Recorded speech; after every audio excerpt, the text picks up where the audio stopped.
Good morning.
Good morning. Good morning, everyone.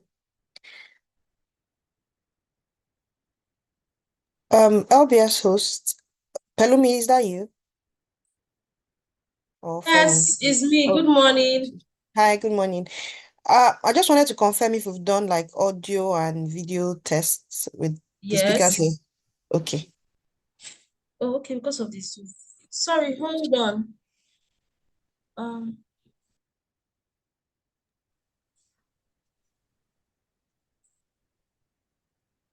See, they are not hearing. I'm realizing that. Okay.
or the Bank of Industry.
I see a sign that says start webinar. Am I supposed to click don't that to move? No, you're not supposed to. So we'll soon start the webinar. Okay.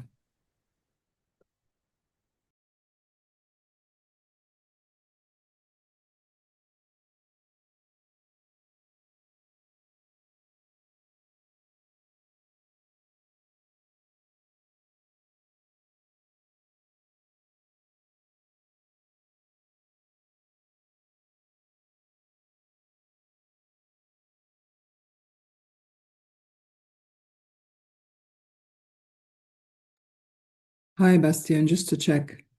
How are you? And you're going ahead of me, right? I'm well. Good to hear your voice. Yes, I was informed that I'm going ahead of you. Yeah. Okay.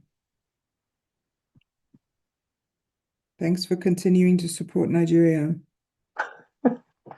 Yeah, I wish I could actually be present and for these things much more, but unfortunately, Yeah. our local colleague Douglas wasn't able to combine his travel schedule with Yeah. it.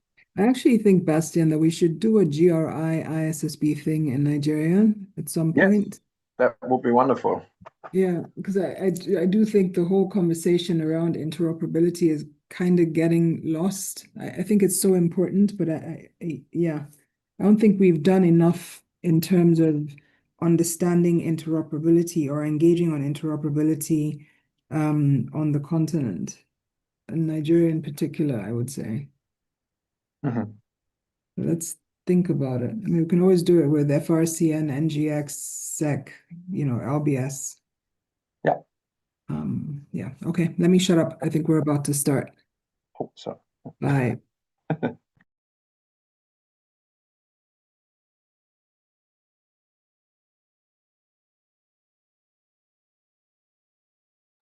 Or Bastian, because they haven't started yet. I was gonna say the last thing worth saying is just, especially in the context of nature. Yeah, because you worked very absolutely. strongly with TNFD. We're drawing on TNFD, so it's just a logical thing, and it's so important for Africa. So critical. Yeah. Let's connect, and I agree. We need to do this. Yeah.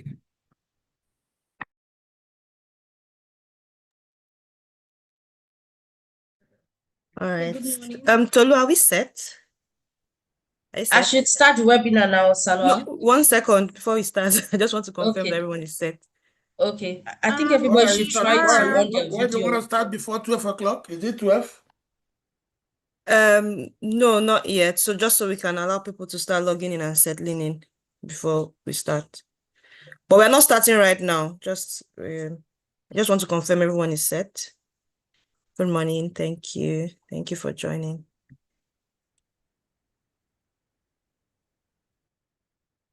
Have we all done our audio and video tests? I wanted to confirm that as well. Do you want us all to Can put on you- our videos? Hi, I didn't Salwa, If you know. can you can, hear me? yes. Sure. You can hear me? Yes. Tolu, I can hear you, yes. All right, thank Yeah, you. But my yeah. background, I was gonna ask, does it look upside down to you, or is it No, like it's normal? fine. It's It's perfect. fine, right? Okay. Because I feel like it's written upside So we need to down. start. So it's showing on YouTube. Hello, everyone. Please, we need to start. It's showing on YouTube. Yes.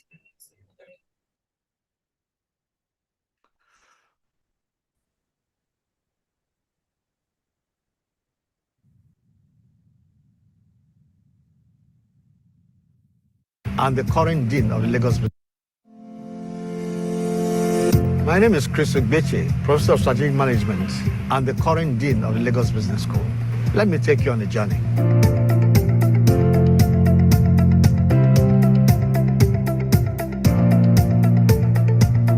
As a member of the management board, I have the opportunity of understanding the workings of the school, the resources, the capabilities, and the strategic direction.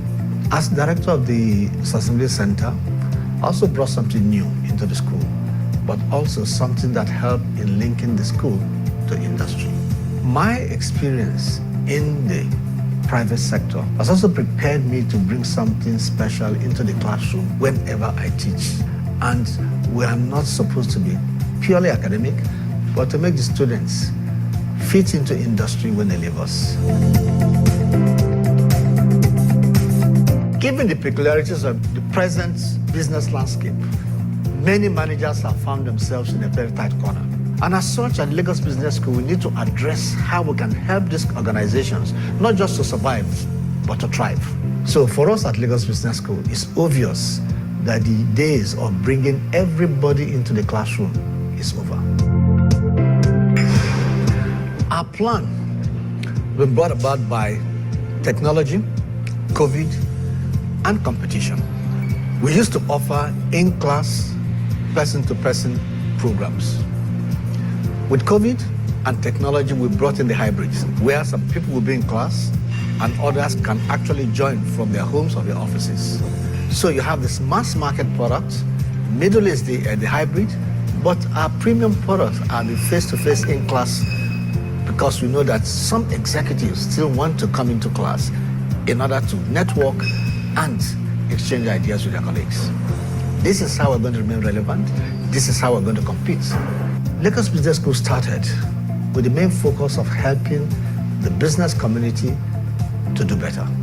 We also make sure that even our young MBAs don't leave this place just thinking of profit maximization alone, but also how they can touch lives.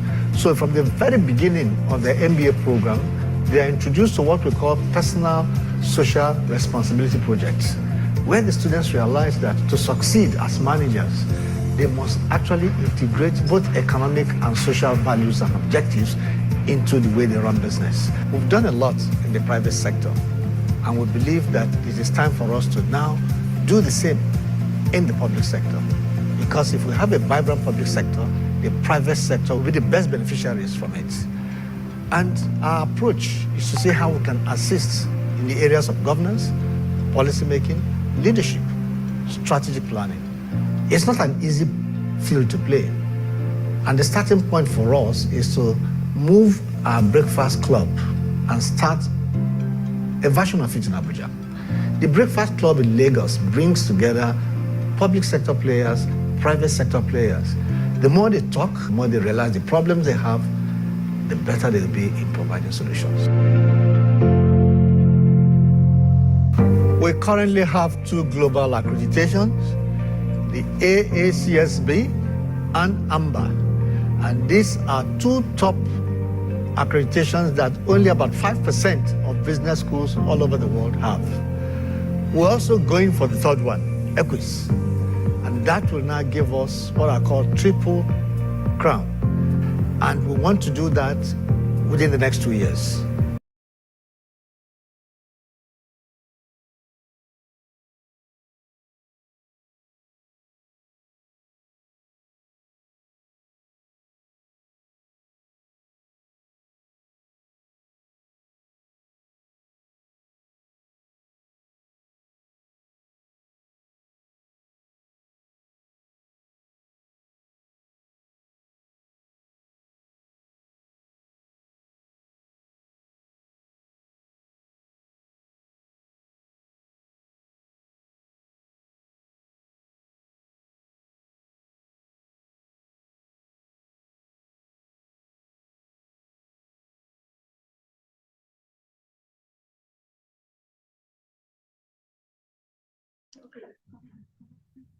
Good morning, everyone.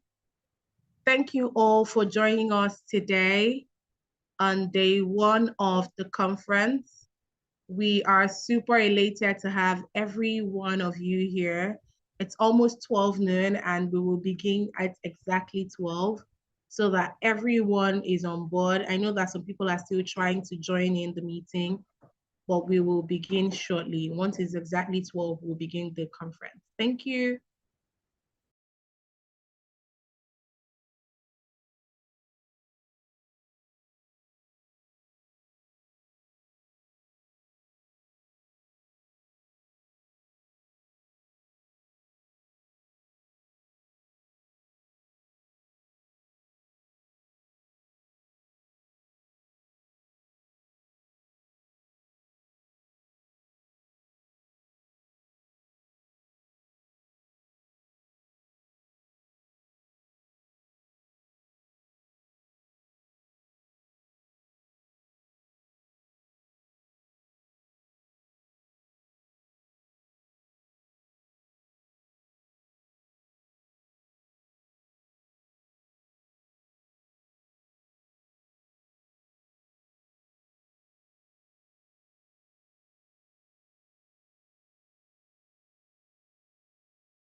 is it about Africa? Some see struggle. We see opportunity. This is where we thrive. Africa is a land of contrasts. Hundreds of millions of our people live without access to clean water and electricity. Yet we have more entrepreneurs than any other continent, and by 2050, half of the world's youth will be African. Africa's been busy. We're urbanizing, embracing technology. We're sprinting forward with some of the fastest growing economies in the world. It's time for African-driven solutions to African problems. It's time to seize the moment and create our own narrative to build the Africa we want. Business has the power to bring about change at scale and make money doing so. The shared value business model reconnects business success with social progress. Shared value is also about partnerships, building business networks that create inclusive growth. The power of collaboration should never be underestimated. If we can bring together businesses and communities from across Africa with a shared purpose, we can build economic value and, most importantly, value for society. It's time for Africa to become the economic powerhouse of the future. Become part of Africa's most powerful shared value business network. Join the Shared Value Africa initiative today.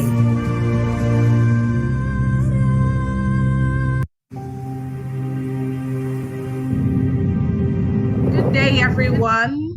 What is it about Thank you. Africa?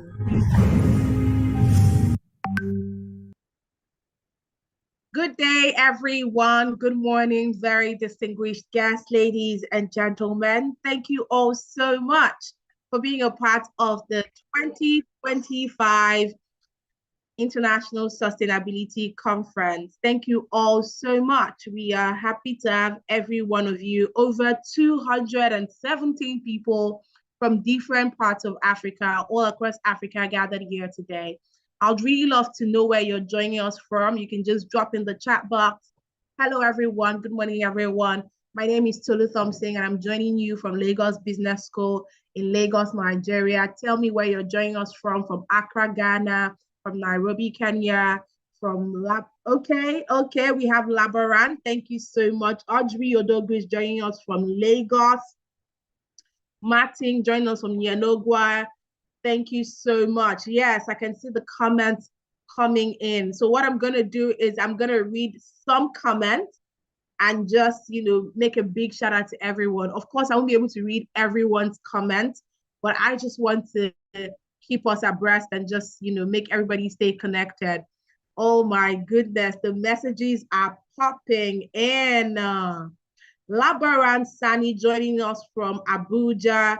Martin joining us from London. Blessing joining us from Yanogwa. We have Ibuku Oluwa joining us from Lagos.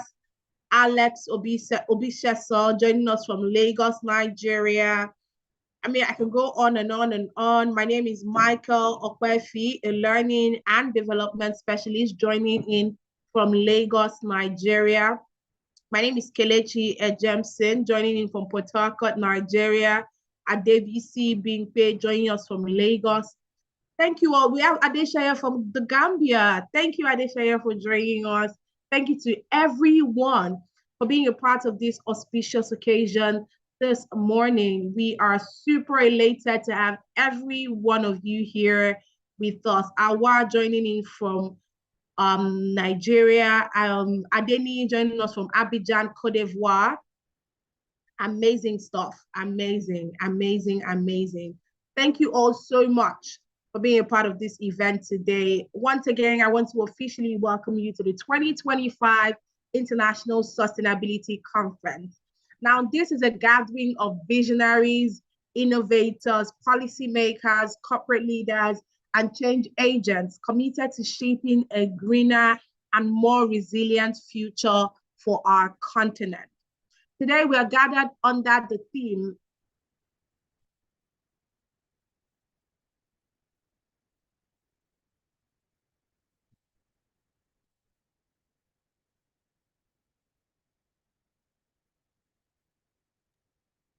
Sincere apologies. We just needed to sort out some things.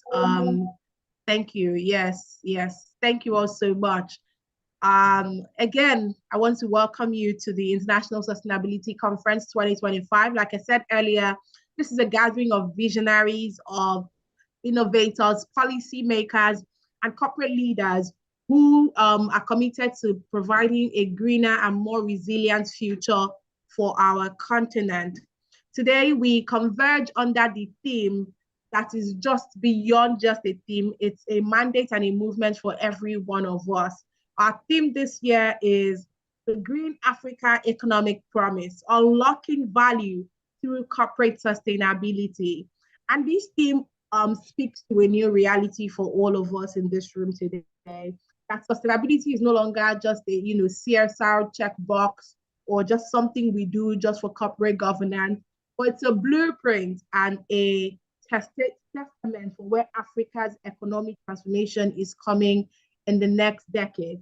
And it is how industries will be able to thrive and communities will grow in the next decade to come. And so we're gathered here today to have bold conversations, expect to listen to new ideas and actionable strategies that will help foster collaboration and help build a greener and more sustainable future for every one of us gathered here. Once again, my name is Tolu Thompson, and I'm super elated to be your compere for the year 2025. I mean, it's been 3 years of me hosting the Sustainability Conference, and I'm super elated to be here again this year. And today we're going to be learning, unlearning, and relearning. And of course, we have some of the brightest minds in the room. I mean, from across various sectors, particularly the sustainability sector. And we're all gathered here today for one purpose. That's to unlock the sustainability potential here in Africa. And so I can go on and on. I can see that many of us already have comments in the chat box already. But if you have any comments, if you have anything you want to say, please do well to drop it in the chat box. I can see Dr. Umar Dauda, PhD, FCA, FCTI, Executive Director, Salalian Initiative for Innovation and Entrepreneurship Development Nigeria. Thank you so much, sir. It's so great to have you here this morning. Without any further ado, ladies and gentlemen, I'd like to welcome on board for the opening remarks this morning, our Professor of Ethics, Lagos Business School. Please, as I introduce her, I know that this is a virtual event, but please, I'd like us to be very generous with our virtual applause. So when we introduce any of our speakers, please do well to give them a resounding virtual applause in the chat box. So ladies and gentlemen, with your very resounding virtual applause, please let us make welcome for the opening remarks. Oguyemi, please let's give her a resounding applause. Thank you so much, ma'am, for joining us this morning. Thank you. Thank you, Tolu. And thank you for that introduction. Distinguished ladies and gentlemen, Tolu has already touched on why we're all gathered here this morning. It's fantastic. As nobody has complained, I assume that means you can all hear me. So we're gathered here because we all understand that businesses must continue to place sustainability at the heart of building their existence and their activities. Why is this? It's because the very purpose of business, commerce, trade, enterprise is to create a sustainable value for humanity through their products and services. If they do it well, if they do it consistently, they should be rewarded with profits, market share, the commitment of their investors, reputational advantage that comes from people seeing good business being done well, and the goodwill from regulators and the rest of society.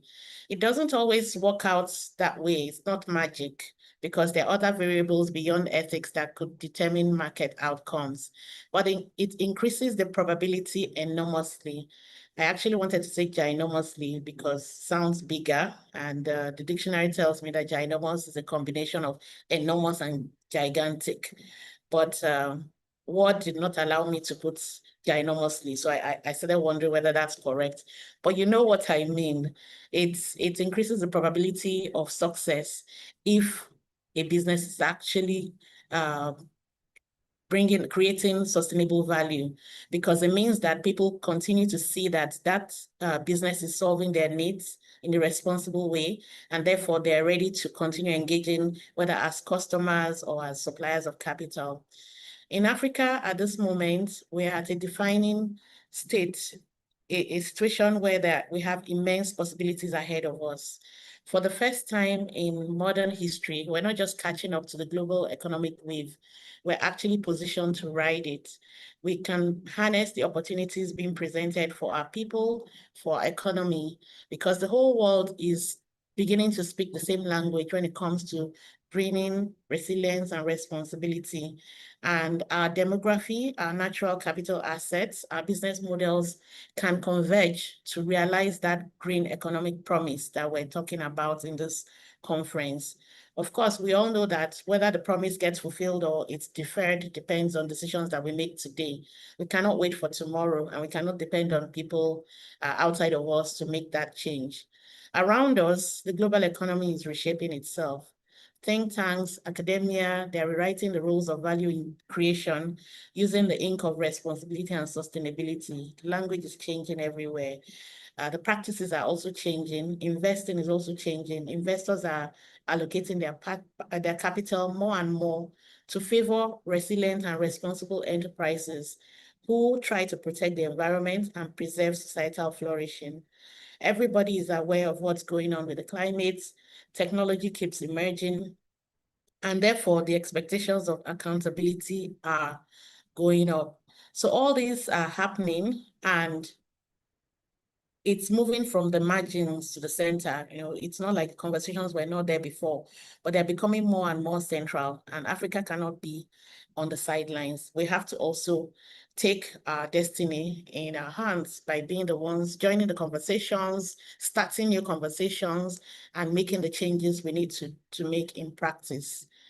So this conference is convening at a very pivotal moment. It's a moment where we need a lot of courage, we need clarity, and above all, we need collaboration, because the job that needs to be done cannot be postponed. We need to make sure that our continent becomes more sustainable with more sustainable business models. It needs our foresight, it needs our leadership, it needs our shared commitment so that we shape the kind of future we want to see. The theme of the conference, the Green Africa Economic Promise, Unlocking Value Through Corporate Sustainability, is a challenge to all of us, as well as a call to action. It's reminding us that we need to think not only about de-risking assets, but about creating. So we can't be reactive, we have to actually be proactive so that we can create that shared value and shared prosperity for all. And there's a lot that we need to do in Africa to break down the bridges that keep us apart and see how we can support one another across cultures, across contexts, across countries in the continent. At Lagos Business School, we continue to work to strengthen the capacity of leaders and institutions to champion this transformation through this kind of platform, like the conference that we're having right now.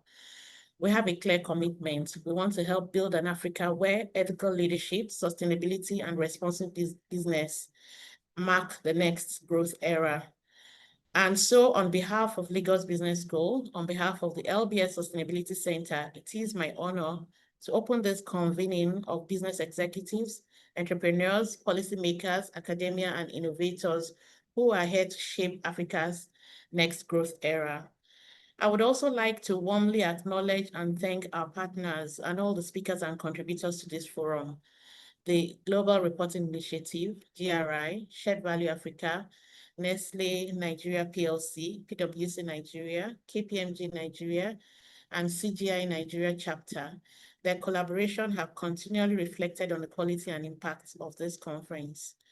I also want to appreciate the Center Director, Oreva Atanya, and her whole team, the ISC Steering Committee, full of industry experts whose experience and dedication have made the conference possible. In the next 2 days, we'll be hearing from global sustainability experts, corporate leaders who are delivering impact at scale, practitioners who are pushing the boundaries of innovation.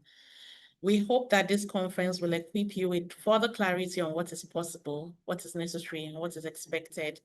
I hope you will leave the conference with new collaborations, practical insights, and innovative ideas to shape your work and influence policy, and therefore accelerate the path of our continent towards a green, sustainable, and prosperous future.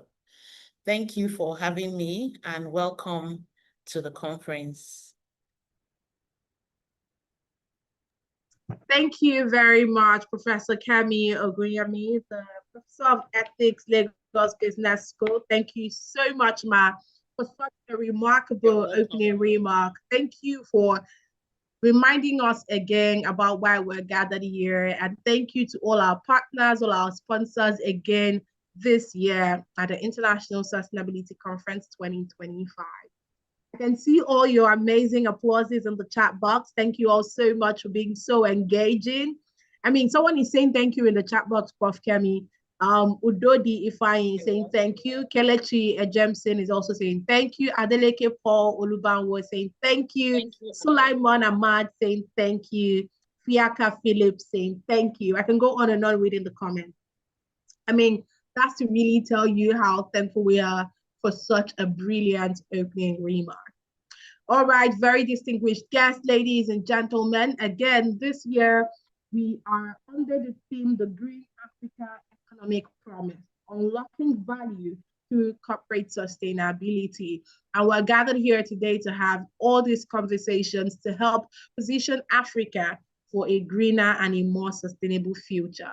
On that note, ladies and gentlemen, some goodwill remarks and some greetings from some of our partners. And the very first person I'd like to call on now, speak to us and give us an amazing remark is one of our partners from GRI, the Global Reporting Initiative. Ladies and gentlemen, again, with your very amazing and generous virtual applause, let us make welcome Bastian Bock, the Chief Standards Officer at GRI. Thank you very much. Over to you, Bastian.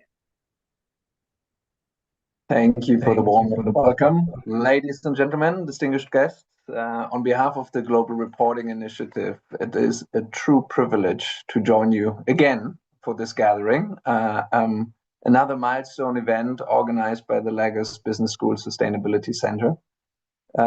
It's fantastic to be surrounded, albeit virtually. I would love to be also in-person events much more in Nigeria, by the leaders and change makers who are shaping Africa's sustainable future. GI really values the partnership with the LBS because it is a cornerstone of a shared mission that we have. Together, we have championed critical initiatives that have elevated the sustainability discourse and action.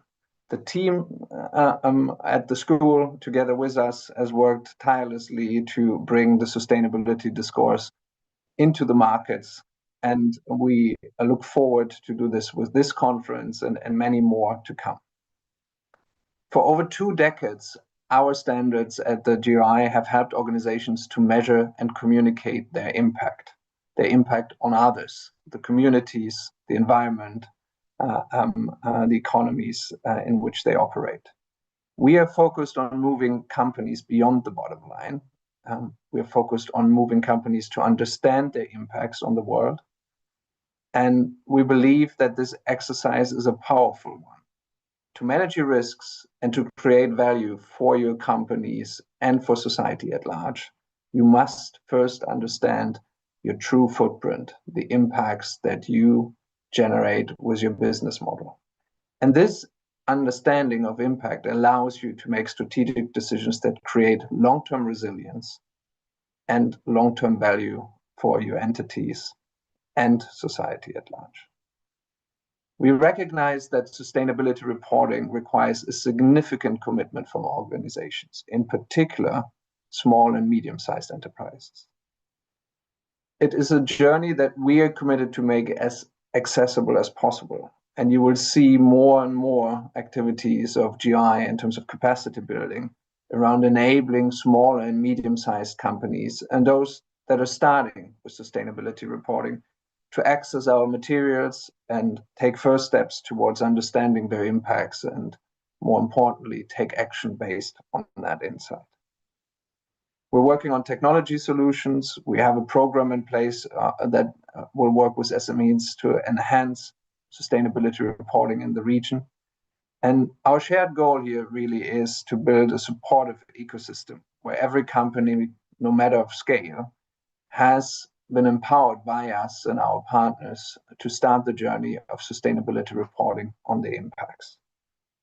I should mention, and I'm followed by my esteemed colleague Ndidi today in the speaker lineup, that what GI does is not happening in a vacuum. We've always seen the overall field of corporate reporting progressing towards a future where impact reporting exists alongside the important sustainability-related financial disclosure. And we do believe that collaboration is key at this very moment to make the system accessible, to make the task of preparing reports joined up, and that there is no additional burden through multiple obligations. But also to give the information users access to information that is synchronized around the different purposes of standards and therefore the reports that are based on the standards. Our goal is not to compete, but to connect. By designing our frameworks in a way that they are joined up, we help companies with this unified reporting exercises that they're increasingly tasked to embark on, to access capital markets, to follow regulation, and to drive future resilient corporate action.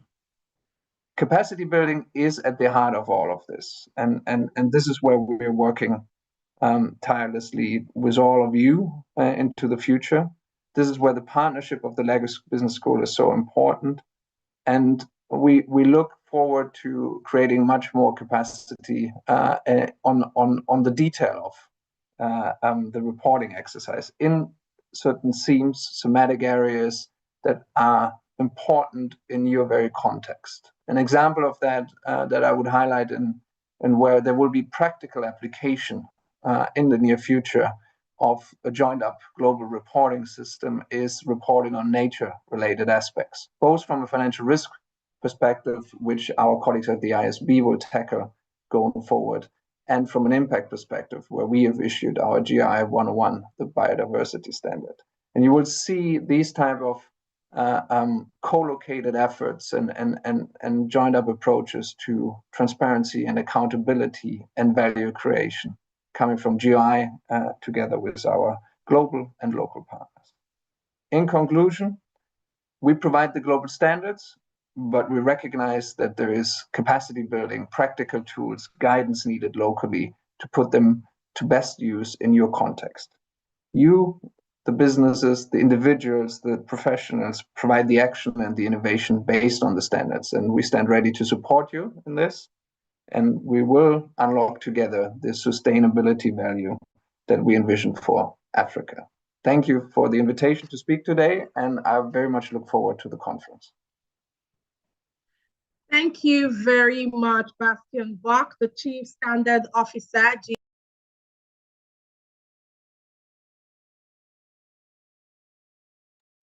Hello, everyone. Can you hear me? All right. Thank you again, Bastian Bach, the Chief Standards Officer at GRI. GRI is one of our major partners for the International Sustainability Conference 2025. They've always been our partner for a while now. I want to say thank you. Everyone in the chat box is literally saying, thank you so much, Bastian. Thank you, Bastian. That was such a remarkable statement. You said something that really resonated. You said we're not gathered here for competition, but we're here to connect and to collaborate. And that's one of the major ways that we can come together as a continent to create a greener and a more sustainable continent for every one of us gathered here today. And I want us to know that every person in this room, you're not just a guest or just a part of this event, but you're a visionary, you're a part of the ecosystem that can help build a greener and sustainable future for everyone in this continent, Africa. And on that note, ladies and gentlemen, this woman I'm about to bring up now for another goodwill remark is the only member representing Africa on the board of the International Sustainability Standards. And I think that that's such a remarkable feat. Ladies and gentlemen, please, with no small applause, please give a very remarkable, a very resounding, a very generous, a very lofty applause to our next speaker, member International Sustainability Standards Board. Again, she's the only member representing Africa. Ladies and gentlemen, Dr. Ndidi Nolly Edozie. Over to you, Dr. Ndidi. Thanks, Tolu. Tolu, you're so kind and so generous with your praise and applause that it's almost embarrassing. One has to really hope that one has earned it even before we started. Thank you. Thank you for having me. Really super glad to be here today. Thank you also for giving me the foundation that I'm building on. So other than the obviously representing you on the International Sustainability Standards Board of the IFRS Foundation, I have also taught at Lagos Business School twice in my life, and every time it's been cut short, once by my PhD and the second time by joining Dangote. So glad to see James here. I'm actually also glad to speak after Kemi, who I very much enjoyed working with, well, Professor Kemi, and also glad to be speaking after Bastian. So let me be very brief and build on some of the points that have already been underscored. One of them is the importance of unlocking value, creating value, not just de-risking even. And then what I want to add throughout this short note that I will leave you with as an opening is also the importance of shaping. And it's actually interesting speaking in the opening with GRI today, because I think that very often there is a sense of a competitiveness between those two standards. And I think that everything about the ISSB is really building on and partnering with. So you'll hear me speak a little bit about interoperability, connectivity, and proportionality today. Those are the three things that I'd like to talk about. And also maybe just to build on Bastian's point, which is GRI's impact, a focus on impacts and dependencies, and to say that actually the risks and opportunities that the ISSB focuses on, and if you've read the standard, you'll see that paragraph 2 of IFRS S1 states very clearly that the impacts and dependencies give rise to risks and opportunities. So very, very important connection there. Just so that you know, you're not reinventing the wheel. We are not reinventing the wheel. We're really building on things. Now, three key things. First, I think, Kemi, you mentioned that this is a pivotal moment. Let me add that it's also a pivotal moment in global capital markets. And it's a time where, yes, we've always known sustainability and climate-related risks and opportunities are important, but now we're seeing them actually become embedded in general purpose financial statements. So for Africa and for Nigeria in particular, it's on the one hand a challenge because we have to learn. So accountants need to rethink. Even sustainability professionals need to rethink. It's a real opportunity within organizations to look at cross-functional learning within the organization, but it's also a profound opportunity because what it does, and you've heard it several times today, is that it enables value creation. It enables de-risking, which means reducing the costs of capital. It means accessing new capital. It also means ensuring that you are building resilience, not just into the organizations, but into the value chains, into the supply chains, supply chain resilience. What does that do? It protects trade and it also enables job creation.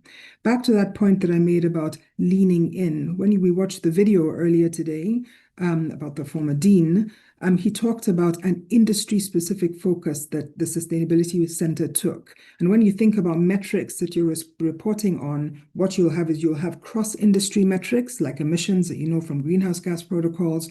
You will have industry-specific metrics because your risks and opportunities that are sustainability-related vary according to industries. And you need to, in order to prove your competitiveness, you need to be able to prove how you're performing within an industry. And then you have your entity-specific metrics where you can actually show the way that you're managing risks and the way that these risks actually may arise from impacts and dependencies, but also potentially give rise to risks and opportunities, which in themselves give rise to potential financial effects, which then work their way into your general purpose financial statement. So one big point there is that actually sustainability is now in an era where it is going to come to the attention of your boards, to your risk audit committee. It's not just going to be something that is an aside, or you have a special committee for, or it doesn't even bubble to the level of the board, it will.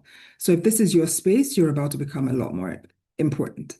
The second thing worth mentioning at the moment is we just concluded the first ever B20 G20 summit. It's worth taking a look at that leaders declaration. Again, a lot of talk about costs of capital, costs of debt, and how that is slowing down our economies. And if you go back again, because we've got to look at Nigeria and Africa from a global competitiveness lens. There's no point in swimming in this little pond. We need to have global comparability, and we need to target global capital, because we don't actually have enough capital on the continent. But we also have to invest in our own country and in our own continent to be able to attract that, because that's how investor confidence is built, right? So when you think about the global capital markets, Africa is less than 2% of the global capital markets, 2%. And of that, the bulk of it is in South Africa. So we still have a long way to go in terms of building that capital. And the ISSB was established, just to go back to the G20, by the G20, G7, FSB, and IOSCO, which are over 130 securities regulators. And again, proud Nigerian, your own SEC regulator is the vice chair of the Africa Middle East Regulatory Commission. So again, Nigeria is leading. And that's really where I want to end today. And the third key thing is that the ISSB standards specifically are designed to provide high quality information to investors. So they span quantitative and qualitative, industry-specific, cross-industry, and entity-specific metrics. But most importantly, it's really about unlocking capital flows, addressing risk pricing, ensuring we're building supply chains that are resilient, that facilitate trade. And, you know, when we had a meeting, I think this is now a year ago, with the president, the vice president, and 5 ministers, just to let you know how much buy-in there is in Nigeria and awareness of the ISSB standards, together with the Financial Reporting Council of Nigeria, which is really leading this, but also supported strongly by the SEC and NGX. The first thing that was raised was, we are about to lose $432 million worth of cocoa exports to Europe once the EUDR kicks in, which is a particular jurisdiction that is outside of our location, but is a key trading partner. We do not, as Nigeria, have a chance to lean in and shape the European standards, but we do have a chance to lean in and shape the ISSB standards. And in fact, on the African continent, first of all, we already have 8 countries that have developed a roadmap led by Nigeria, by the way. Nigeria, Kenya, Ghana, Tanzania, Zambia, Uganda, Rwanda, Zimbabwe. Other countries, Egypt, I just spoke to the one of the leaders there, and they're also leading partly the Global Emerging Markets part of IOSCO, which, like I said, is 130 countries.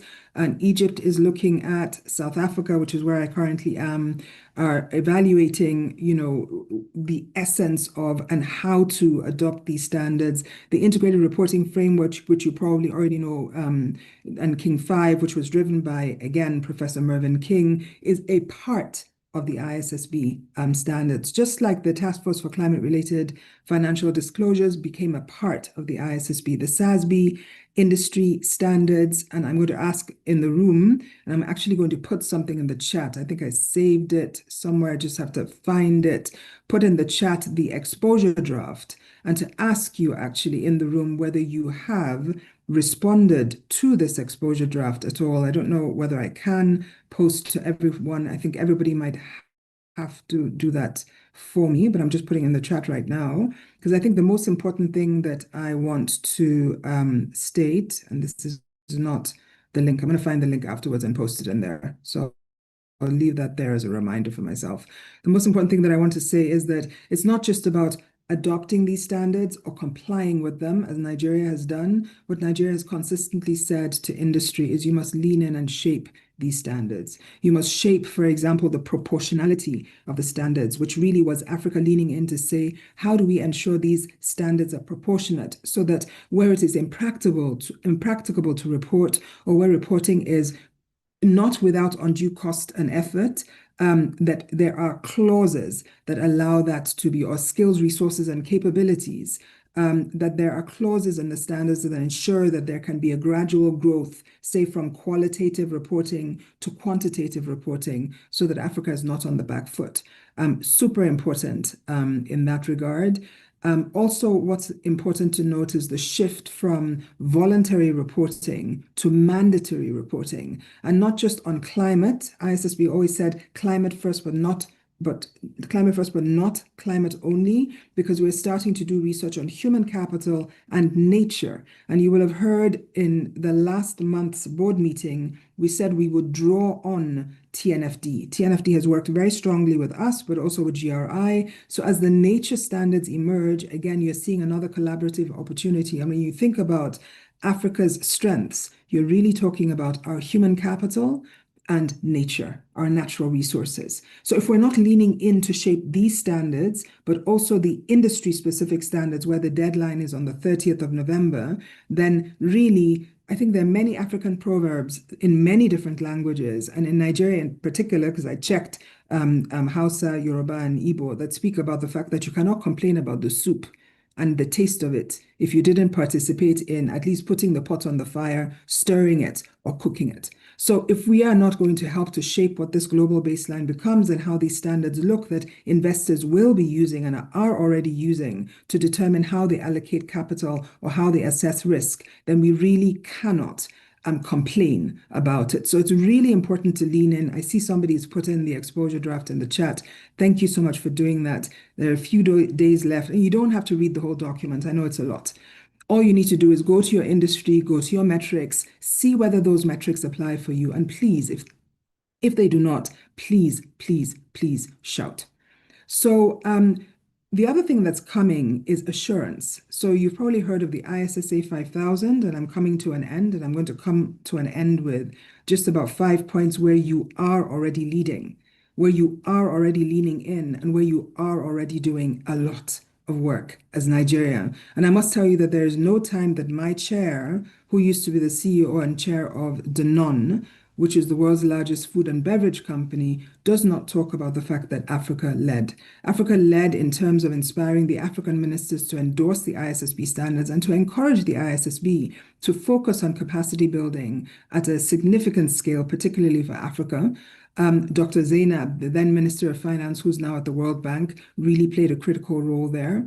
Nigeria raised their hand to adopt the framework at COP. They were the first country in the world to do so. That was the Financial Reporting Council of Nigeria, that's now led by Dr. Rabiu, who's just stepped down from chairing the UNCTAD ISAR, which is also a global forum on sustainability. I've talked about the SEC Director General, who chairs the IOSCO, Africa Middle East Regional Committee, again, driving things forward.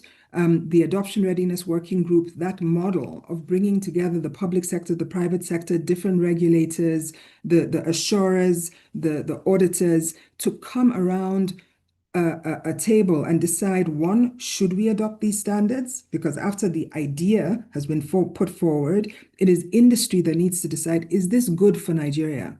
And that was a very heated and hearty debate. And they then also helped to shape a phased roadmap, so everything doesn't happen at once. And that Adoption Readiness Working Group idea that was initiated in Nigeria has just been launched as an idea and as a forum in South Africa. I think on the 5th of November, it was replicated in Kenya, it was replicated in Rwanda. So you see, Nigeria's leadership actually led to a model that has been replicated across other African countries. And I'm so proud of so many of you in the room, Dr. Rabiu, Dr. Anyahara, Dr. Okosa, a number of others, who are constantly showing up at these Pan-Africa fora, whether AFIA or PAFA or IFIA or IFAC or wherever else, to engage and to share and to learn. from each other. The global launch of the ISSB standards in 2023 of 7 locations in the world, 2 of them were in Africa, 1 of them was in Nigeria. The ISSB chair has visited a few African countries, came to Nigeria, and has met the most number of individual delegates in Nigeria, on the continent.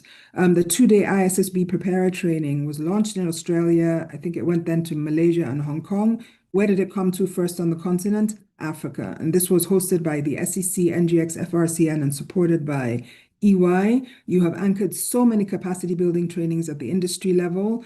FRCN, NIRC, supported by PAFA, PwC, FSDA. You've done so much work on the ground. I've been privileged to attend a number of those. And most recently, you know, with the 2-day preparer training that we did at the ISSB, Zenith and a number of others, 7UP, raised their hand and immediately created a preparer readiness working group.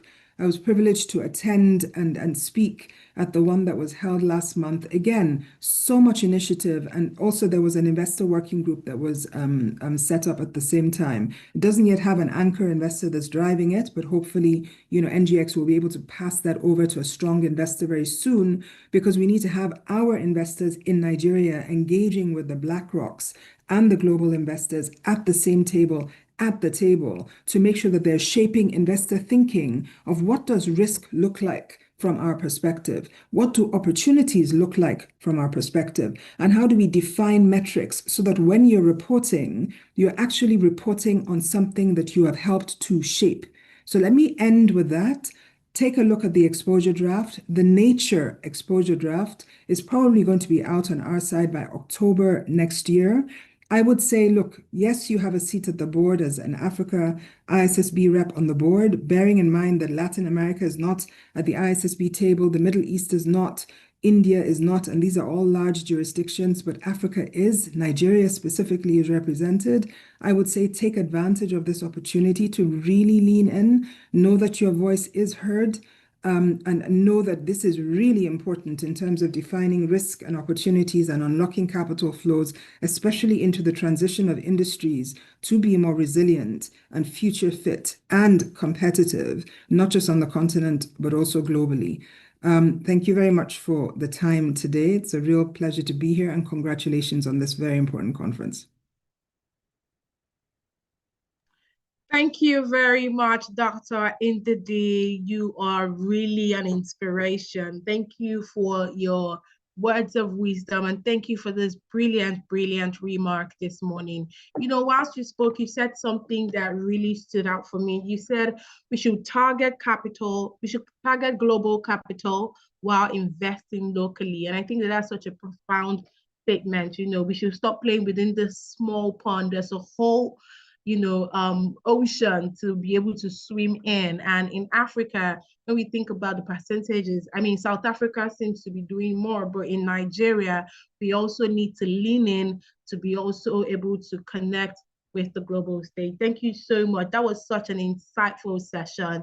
Can I just say one last little thing. One, I hope you noticed my green and white colors, and that I represent with my dressing all the time. So Well there's done. so many designers that I keep passing on to others. But more importantly, the vice chair of the ISSB was the vice president and treasurer of the World Bank, and he is constantly rooting for Nigeria. He helped to create the Niger bond, and he's a big advocate for domestic capital mobilization. So we really need to use these metrics to invest in the future of our country, because that's the only way to do exactly what you just said, Tolu, increase our capital markets. Where's my green dress? Oh, Professor Ken. Thank you so much, Dr. Ndidi. I like that you're very patriotic and you love Nigeria. So thank you. I perhaps should have worn green today, but it's okay. Thank you. Ladies and gentlemen, I hope we're having a swell time. I mean, the chat box is going on and on and on. Really being thankful to Dr. Ndidi for such a brilliant session, for giving such a remarkable speech. I was going to say a remarkable remark, but it's just really amazing. Thank you so much, ma'am. I see that some people are raising their hands. If you have any questions, say a speaker said something that resonates and you want to ask a question, please do well to drop it in the chat box. We will do well to read it out during the course of the event. But right about now, ladies and gentlemen, we'll be getting into our keynote address very shortly. But before we get into that, we have a partner video to show you guys, because again, we have a lot of partners this year, and what can we do but to showcase what they do, and being a part of the Sustainability Conference 2025, we thought to also play some of their videos. And this one you're about to see now is by PwC, one of our partners.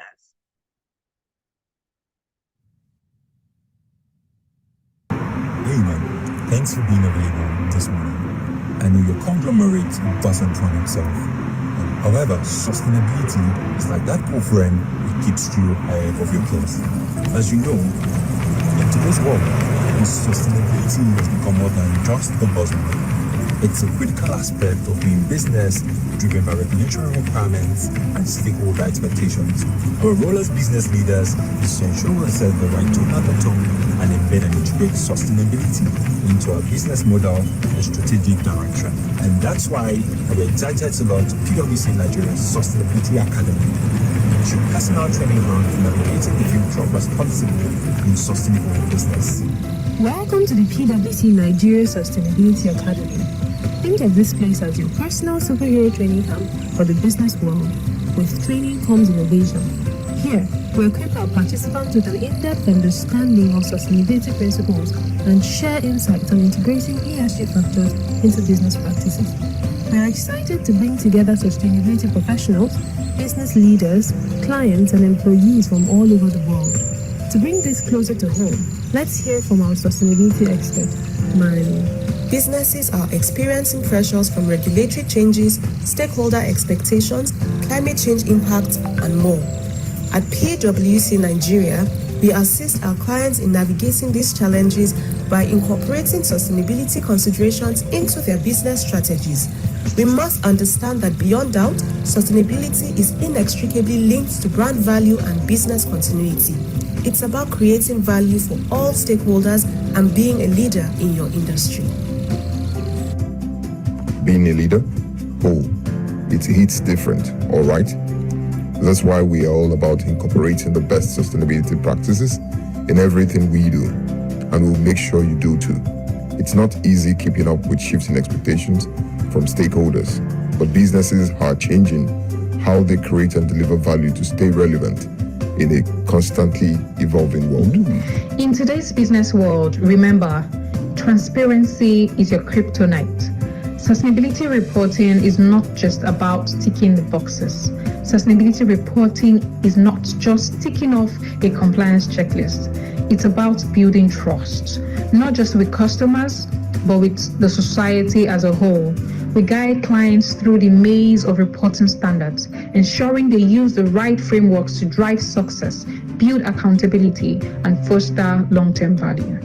As we may all know, tax-related conversations form a pivotal aspect of sustainability and ESG, meaning environment, social, and governance. This is particularly important in an age and time where there are existing and emerging tax-related policies, measures, and frameworks being instituted globally and locally. All of these have the potential to affect how organizations operate going forward, as well as how they are able to drive compliance to these requirements. At PwC Nigeria, we've got you covered. We've definitely got you back. We will be diving deeper into the tax-related conversations at our Sustainability Academy. And hey, assurance is key. Our cross-team collaborations ensure we deliver top-notch independent assurance services that boost the credibility of sustainability reporting. We like to make sure your sustainability efforts are legit so you can sleep soundly at night. Let's not forget mergers and acquisitions. Sustainability is driving real value in investment deals, and the pressures on for companies to make sustainability a priority in every decision.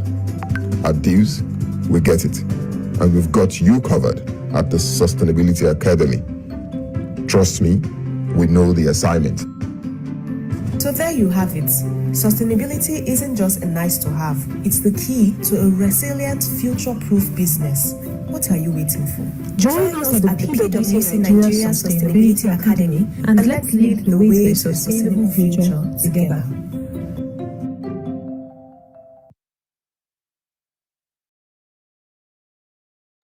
Thank you very much. That was such a brilliant, beautiful video by our sponsors, our partners, I beg your pardon, PwC. And, like they rightly said, sustainability is not just a nice to have, but it is the key to a future-proof business. So if you're here and you want to have a future-proof business, sustainability is that one thing that you should have. And once again, a big shout out to our partners, PwC, for being amazing partners over the years. Ladies and gentlemen, we are now getting into our very first keynote address of the day. And the topic for conversation based on our theme for this year is the Green Africa Economic Promise, Unlocking Value Through Corporate Sustainability. And to take us now in our keynote address, you can already see her face on the screen, looking very beautiful and gorgeous as ever, is none other than the cluster president for Anglophone Africa, the English-speaking part of Africa, Schneider Electric. Ladies and gentlemen, please, with your very warm virtual applause, let us make welcome the gorgeous, the elegant, the beautiful Kanania Dladla. You are too kind. You are indeed too kind. Thank you so much, Tolu. I hope you can hear me loud and clear. Yes, we can. Yes, we can. I think I took note from what Dr. Ndidi said, that she's wearing a green and white dress. So I apologize that I'm not wearing green and white. Working for a green company, you can imagine. I'm tired of wearing green. But I will make sure that next time I put on something green. Thank you so much. Good afternoon, distinguished faculty, students, policymakers, business leaders, partners, and friends of Lagos Business School. Thank you for the invitation and a warm welcome. Lagos Business School is one of the continent's most respectable intellectual homes, a home shaping leaders who are building Africa's true economic and social future. I am indeed honored to be here today. Our topic, the Green Africa Economic Promise, Unlocking Value Through Corporate. Sustainability, I'm not sure if you can still hear me. Yes, please. We can hear you loud and clear. Okay, because on my side it was showing that there's something wrong with my network.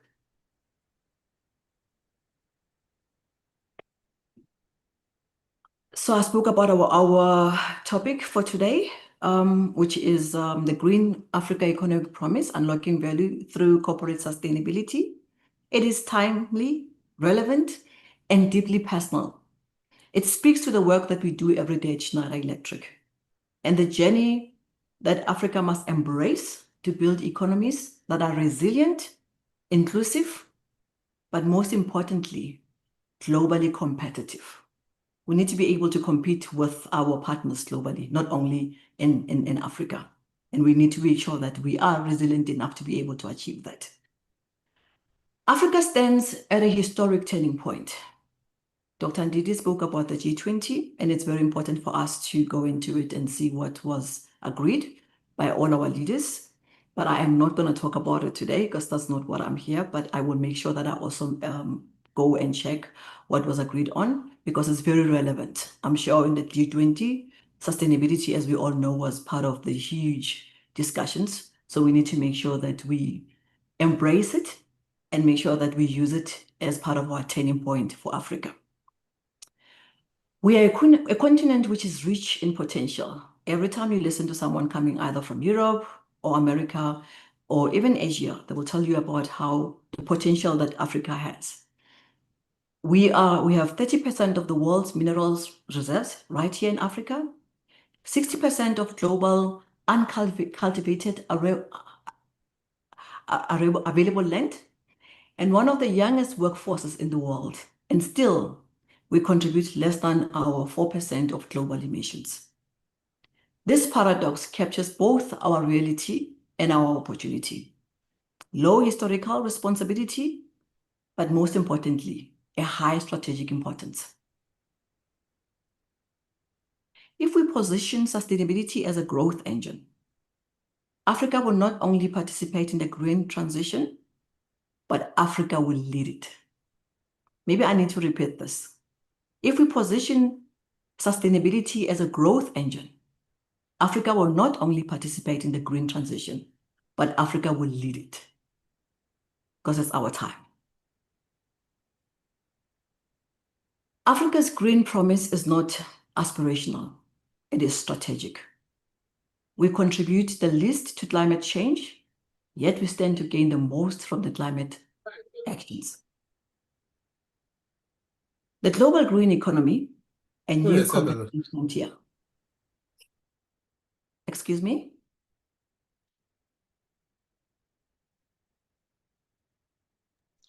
You can go ahead, Ma. Economy.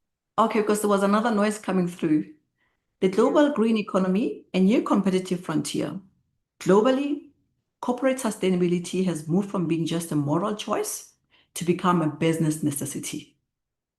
Dr. Ndidi spoke about how everything else is changing, where we need to report sustainability in our boards.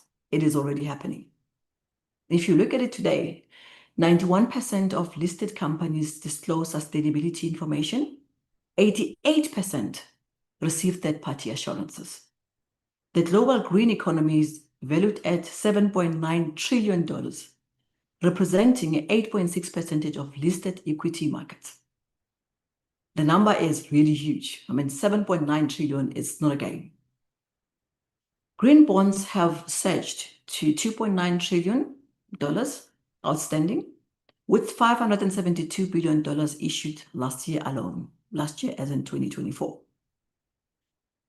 Green equities have outperformed traditional markets by 59% since 2008. So 59% is not like 9%. So this talks about where investors are going to be looking at and where investors will be focusing on. I mean, 59% since 2008, it's huge. And if I'm an investor, of course, that's where I will focus on. And this is not just a trend, it's an economic transformation. Let me repeat this line again. This is not just a trend, it is an economic transformation for Africa. Companies that embed sustainability can attract capital, reduce risk, unlock innovation, and position themselves for long-term competitiveness. Sustainability has become balance sheet strategy. The companies winning the future are the ones investing in green innovation today. Africa's moment. Challenges and unmatched opportunities. Africa faces real challenges, and I think we are not shy about it. We are accepting it, because for us to be able to move on, we need to know where our challenges lie so that we can be able to make a difference and change and be able to reach out and capture the opportunities that we have. So Africa faces real challenges. More than 600 million people lack access to electricity. Over 2 billion people lack clean cooking technologies. 80% of them are in sub-Saharan Africa.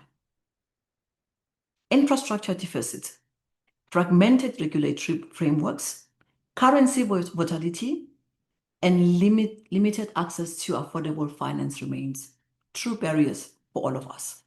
And yet, Africa is uniquely positioned to thrive in a green economy. We hold the world's largest solar potential. Over 40% of global critical minerals are needed for batteries and hydrogen solutions. A booming digital economy. A young population set to become the largest workforce by 2050. We might look at 2050 and think it's far, but we're not far off. We're almost 25 years away from 2050. Our green finance ecosystem is growing. Africa's cumulative green bond now exceeds about $15 billion. South Africa's $8.5 billion, just energy transition, partnership is catalyzing systematic change for not only South Africa, but hopefully for the entire Africa. Nigeria, Kenya, Mauritius, and Egypt are emerging as green finance leaders. and partners. Africa is not behind. Africa is just beginning.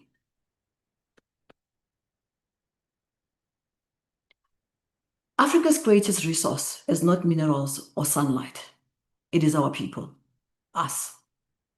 We are not catching up. We are stepping forward and taking ownership of what we can see and making a difference. Nigeria's leadership potential and the road ahead. I think it's important because we are in Nigeria. I might be making this speech in South Africa, but believe me, in my spirit, I'm in Nigeria with everybody. And I wish I was there in person, but in my spirit, I am there. So let's look into Nigeria's leadership potential and the road ahead. Nigeria, Africa's largest economy and its most vibrant entrepreneurship hub, sits at the center of this opportunity. Over 85 million Nigerians still lack access to reliable electricity. Installed capacity exceeds 13 gigawatts, yet available power rarely surpasses 5.5 gigawatts. At the same time, Nigeria has made a bold move, future-forward commitments. 47% emissions reductions by 2030, which if we look into it, it's almost 4 years away from that. Universal energy access, net zero by 2060, 30% renewable energy in the mix by 2030. That is indeed bold, but achievable. Decentralized clean energy models are gaining traction. Today, Nigeria has 212 operational solar microgrids, and the Rural Electrification Agency plans about 10,000 microgrids by 2030, which is 4 years away. I think all of us need to be able to join hands together to make sure that this is achievable for Nigeria. Because if we can achieve it in Nigeria, we can achieve it all over in Africa. Green manufacturing, we're looking at electric vehicle assembly, and as circular economy initiatives are emerging, and they hold immense promise for job creation and industrial diversification. Both challenges remain.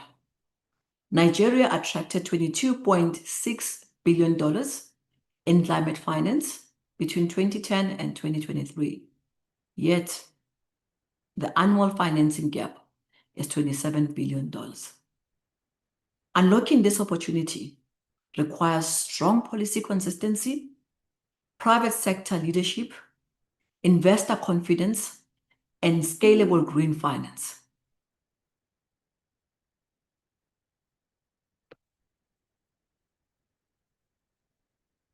Nigeria's green transition is Nigeria's next industrial revolution. Microgrids are not just an alternative. They are the fastest path to universal access. Schneider Electric, which is a company that I work for, company that I lead in the English-speaking Africa, it's a corporate leader in this action. At Schneider Electric, our ethos is that we are an energy technology partner for industries, for governments, but most importantly, communities, because we are what we are and who we are because of our communities. In 2025, we were honored as the world's most sustainable company by Time. Our impact reflects the scale of what corporate sustainability can deliver. 734 million tons of CO2 saved and avoided for customers since 2018. 48% CO2 reduction across for top 1,000 suppliers. 79% decent work coverage across our value chain. Over 1 million people trained in energy management globally. 35 million people provided with access to energy solutions globally. We are still driving this very hard in Africa. We're driving it very hard in India. We're driving it very hard in South America. But for me, where I would like to see us achieving these numbers, it's in Africa because I'm an African and that's where the change needs to start. As we said, we are not left behind, we are stepping forward. Across Africa, we are investing in access to energy, digital infrastructure, green manufacturing, e-mobility, local capacity building, and rural electrification. In Nigeria, we are strengthening their vocational education, building local manufacturing capabilities, supporting microgrid development, and working with innovators in EV mobility. In all this, we thought it was also important to bring in the voice of the customer. In this case, voice of the customer is EcoAtlantic, a Nigerian story of green progress.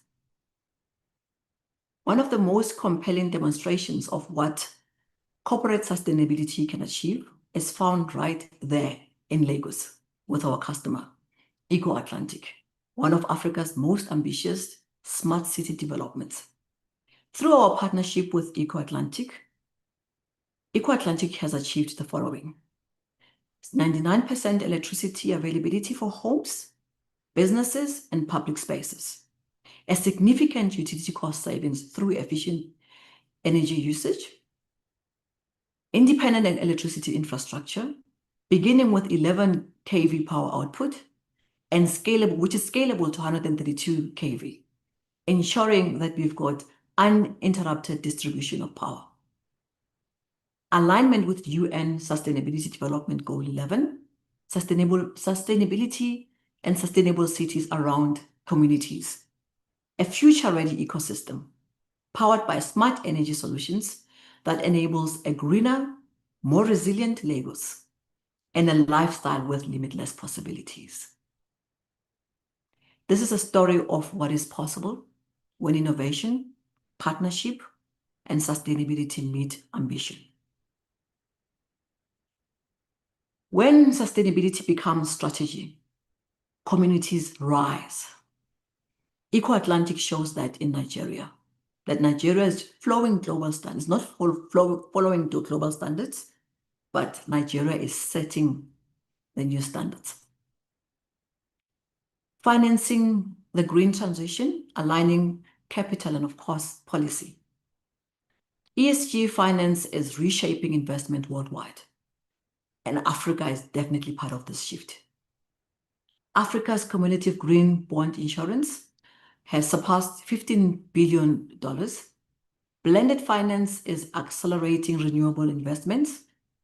ISSB aligned disclosure is now mandatory in Nigeria, Kenya, Ghana, and Rwanda. But capital still needs incentives, clarity, and stability. Investors must prioritize ESG-aligned assets, expand participation in blended finance, mobilize domestic capital markets. But on the policymaker side, what do they need to do? Policymakers, they need to make sure that we harmonize regulations, streamline approvals, operationalize national climate funds, ensure inclusive financing model that reaches women, rural communities, and most importantly, our young entrepreneurs. Financing is the catalyst that will determine the speed of Africa's transition. Policy creates confidence, and confidence attracts capital. Capital follows credibility, transparency, and ambition. Practical recommendation for African business, governments, and investors. For business leaders, embed sustainability in strategy and in governments. Because if it's part of our strategy and in the governance, that means it's part of everything else that we have to deliver for our shareholders, for our board members, even for the communities and the employees and the customers and the suppliers that we have to work with. Invest in digital transformation and local capacity. So for the businesses that are global, we must be global, but be very much local to make sure that we create the local capacity. Adopt a circular economy model. And for the investors, demand transparent, assured ESG reporting, engage in blended finance platforms, allocate capital to African green infrastructure. We will talk about also for policy makers, What do they need to do? Build sustainable, reachable regulatory environments, incentivize renewable investments, expand inclusive financing mechanism. But then, for the sustainability professionals, we need to make sure that we champion the ISSB alignment disclosure, build ecosystems of public-private partnership, measure and communicate impact consistently. Sustainability is not a department, it is a strategy. Africa wins when our public, private, and civic sectors move in one direction as one. And in my closing, I will talk about Africa's green promise as a choice, our choice. Africa's green economy promise is not something we hope for. It is something that we choose. We choose innovation. We choose collaboration. We choose to scale up our capacities and also to share the knowledge that we have across Africa. We choose a model of growth and anchored in resilience, competitiveness, and inclusion. But we must also be clear, when we're saying competitiveness, we're not talking about us competing with each other. For us to be able to build this and to make sure that we deliver what we are choosing, it's for us to be one as Africa. And then we can be able to be competitive for the global world. Africa has the resources. Africa has the talent. And Africa has a purpose. And now Africa must choose to execute, because nobody else is going to come outside Africa and do it for us. We're making this choice, and we need to be able to execute for ourselves and for the generation that has to come after us. On that note, I will finish off by saying thank you. It's indeed been a pleasure. I apologize. There were some hiccups there and there because on my side, it was showing that my internet is not showing. And I was worried that you couldn't hear me properly. Thank you for the opportunity. And I'm looking forward to being there in the next session in person.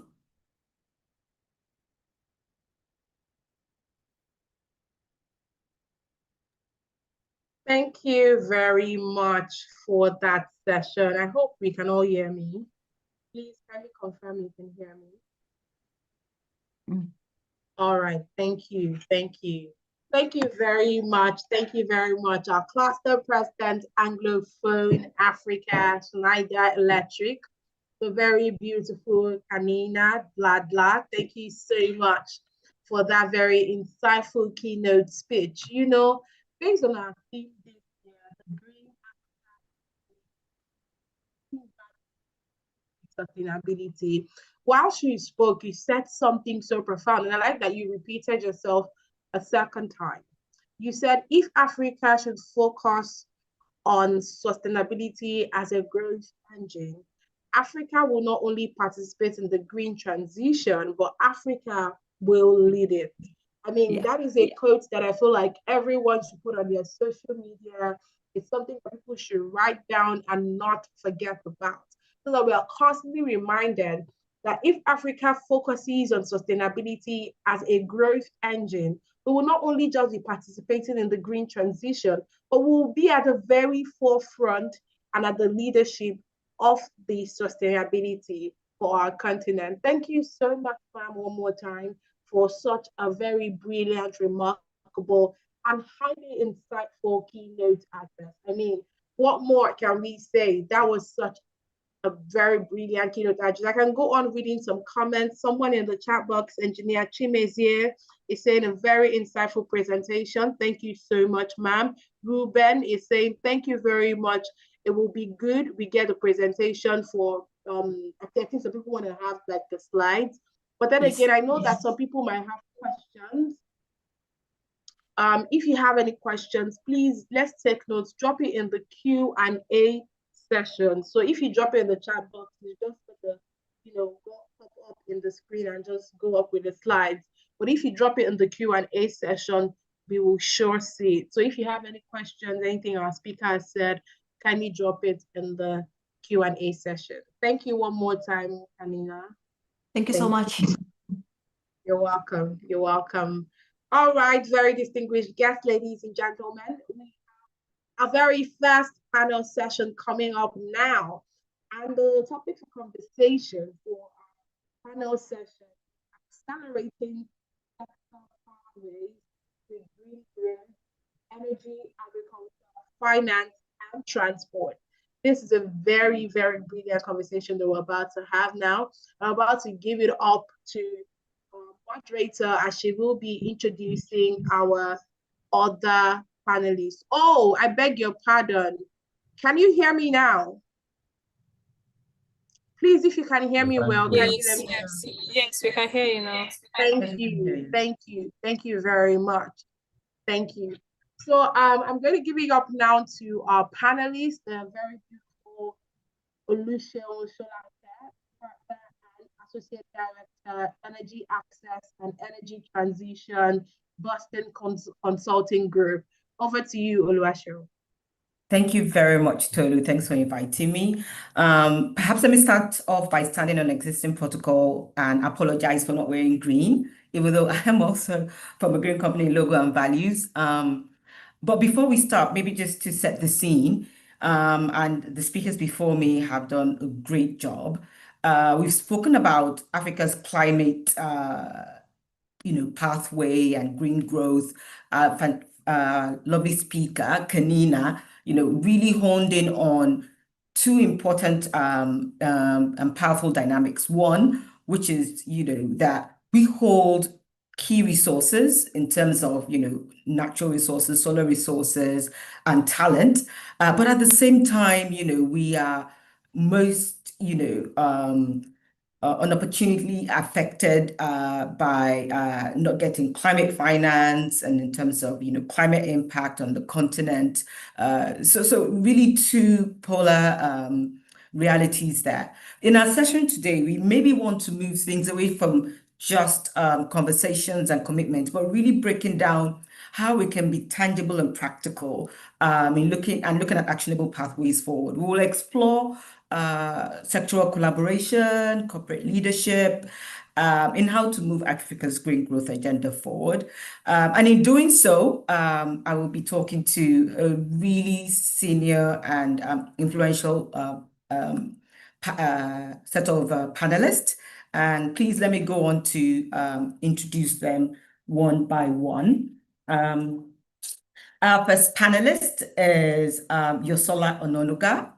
Welcome, Yosola. She heads corporate responsibility and sustainability at TGI, big agro and FMCG player in Nigeria and beyond. Her workforce focuses on stakeholder engagement, social impact measurement, embedding ESG. She's committed to impactful community-centered development and enabling income generation and sustainable growth.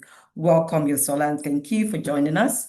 Also on our panel is Ejiro, a super distinguished lawyer and expert from Sahara Energy. She's an alumna of Harvard Business School, and she spearheads Sahara Group's ESG framework, embedding sustainable practices. She's renowned as a thought leader in this space. Thank you again, Ejiro. Thanks for joining us. Of course, we must also talk about the reporting and compliance side of things, and we have invited Dr. Ihyanyi Odinakachi Anyahara, I hope I haven't murdered your name there, who chairs PAFA, which is the Pan-African Federation of Accountants. He also serves as the coordinating director for the Directorate of Accounting Standards, both for public and private sectors. He has over 30 years of experience in financial reporting, standard setting, and regulation. He's the acting executive secretary and CEO of FRC, and just a renowned thought leader in this sphere. So thank you very much, Doctor. Thanks for joining us. And finally, I'll be joined by Shepo. Like me, he has an engineering background. That Shepo Nsana. Again, hope I haven't butchered the name. He has over a decade of experience from Sasol, where he worked in technical solutions, sustainability and risk. Since then, he's moved over to Rand Merchant Bank in 2021, and he is really been at the tip of the spear when it comes to financing and supporting financing strategy to do with climate finance. Some of his accomplishments include being on the International Capital Market Association, the Loan Market Association, also being involved and publishing material with the United Nations Environmental Programme Financial Initiative. We're really looking forward to hearing from him. As we've heard, finance is a major part of unlocking these pathways. So can I please have a resounding round of applause, please, in the chat box for the panelists here today. Thank you, everyone, for welcoming the panelists. Really appreciate it. So without further ado, let's move on to questions for our panelists. And please do drop questions for them in the Q&A if you have them. I think I'll start off with you, Yosola, right? Yes, I'll start off with you. Very lucky. How is TGI leveraging elements like digital innovation, circular economy practice? Hello, can you hear me? Yes, I can. Okay, fantastic. Shall I start over with your question, Yosola? You can go ahead, please. Okay, so I was asking how your group is leveraging digital innovation, circular economy practices, and regenerative agriculture to make agriculture more climate resilient and resource efficient. Thank you so much, Sharon. It's such a pleasure to be here. Good afternoon, everyone. It's truly an honor to join this conversation. And, conversations like this are not just intellectual exchanges, but they're very instrumental in shaping how we transform Africa, which is an urgent need. As everyone has said, Dr. Ndidi, thank you so much for that session. I was taking notes as well. Thank you to every other speaker who has spoken, and also, like Sharon, please permit me to stand on the existing protocols, my fellow panelists, and everyone at the Lagos Business School. It's such a pleasure to be here. So at TGI Group, just a brief introduction. As Sharon has rightly said, we are a player in several industries in West Africa, the Middle East as well. And we operate in agriculture, energy, FMCG, and more. And we also see firsthand how these sustainability metrics that we're talking about shape the different outcomes, And I'm going to borrow a lot of words from everyone that has spoken today. So to borrow from Dr. Ndidi, she talked about leaning in, sector by sector. But just to go straight into answering your question, Sharon, how at TGI Group we're leveraging digital innovation and regenerative practices to make agriculture more climate resilient and resource efficient. So that's a really good question. But to answer that question properly, I will start with the context that TGI Group is, deeply invested in strengthening Africa's food systems across multiple value chains. We operate in rice, sesame, soya, cocoa, cashew, cotton, just to, share a lot of sectors and different value chains. And we have fully integrated models, right? These models, they connect farming from the production side to processing, logistics, and even market access. We operate end to end, and we see the full picture of climate vulnerability, resource pressure, and the opportunities that technology and these regenerative practices that we're talking about, they present. So at TGI Group, our approach, is driven by two commitments, really. Digital innovation and regenerative farming practices built on the sustainability pillars that we have developed across the group for implementation. So how do we leverage digital innovation? Digital tools can allow us to monitor predict, and also intervene with precision across our agricultural businesses that we have deployed. And I like case study examples. For example, we have satellite mapping for visibility. I know Dr. Indidi talked about EUDR, which is, something that we have to implement because we're operating in two major cocoa value chains that the EUDR is, applies to, which for us is soya and cocoa. Now, we use digital innovation here to track the land use, to track deforestation, vegetation cover, and also climate shifts in real time. What this does for us is allow us to support early detection of drought stress or flood risk. We also have digital tools used for geotagging of farmer profiles. We have several large outgrower groups. These can't be managed without digital innovation, right?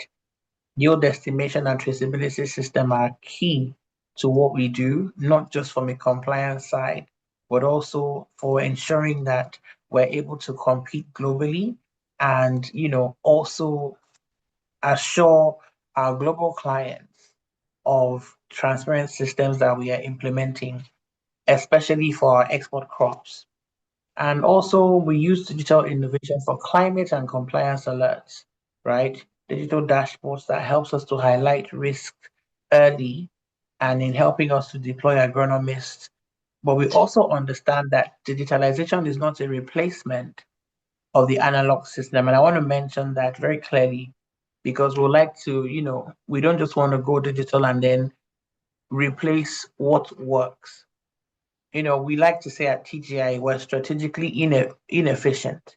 And that is we would deploy technology where it truly adds value and we respect the role of community structures, indigenous knowledge, local sustainability, like we like to call it sometimes. And so the future for us is hybrid and not purely digital. So I'm going to speak very quickly on regenerative agriculture. It's almost becoming like a buzzword. Everyone's talking about it, but it's really not a buzzword for us. It's a necessity, actually. And it goes beyond climate smart. It's all about restoring the ecosystem while we're improving productivity. That's what regenerative means. So across our operations, we implement low or no-till systems. Some farmers till their soil every year without even determining whether they need to or not.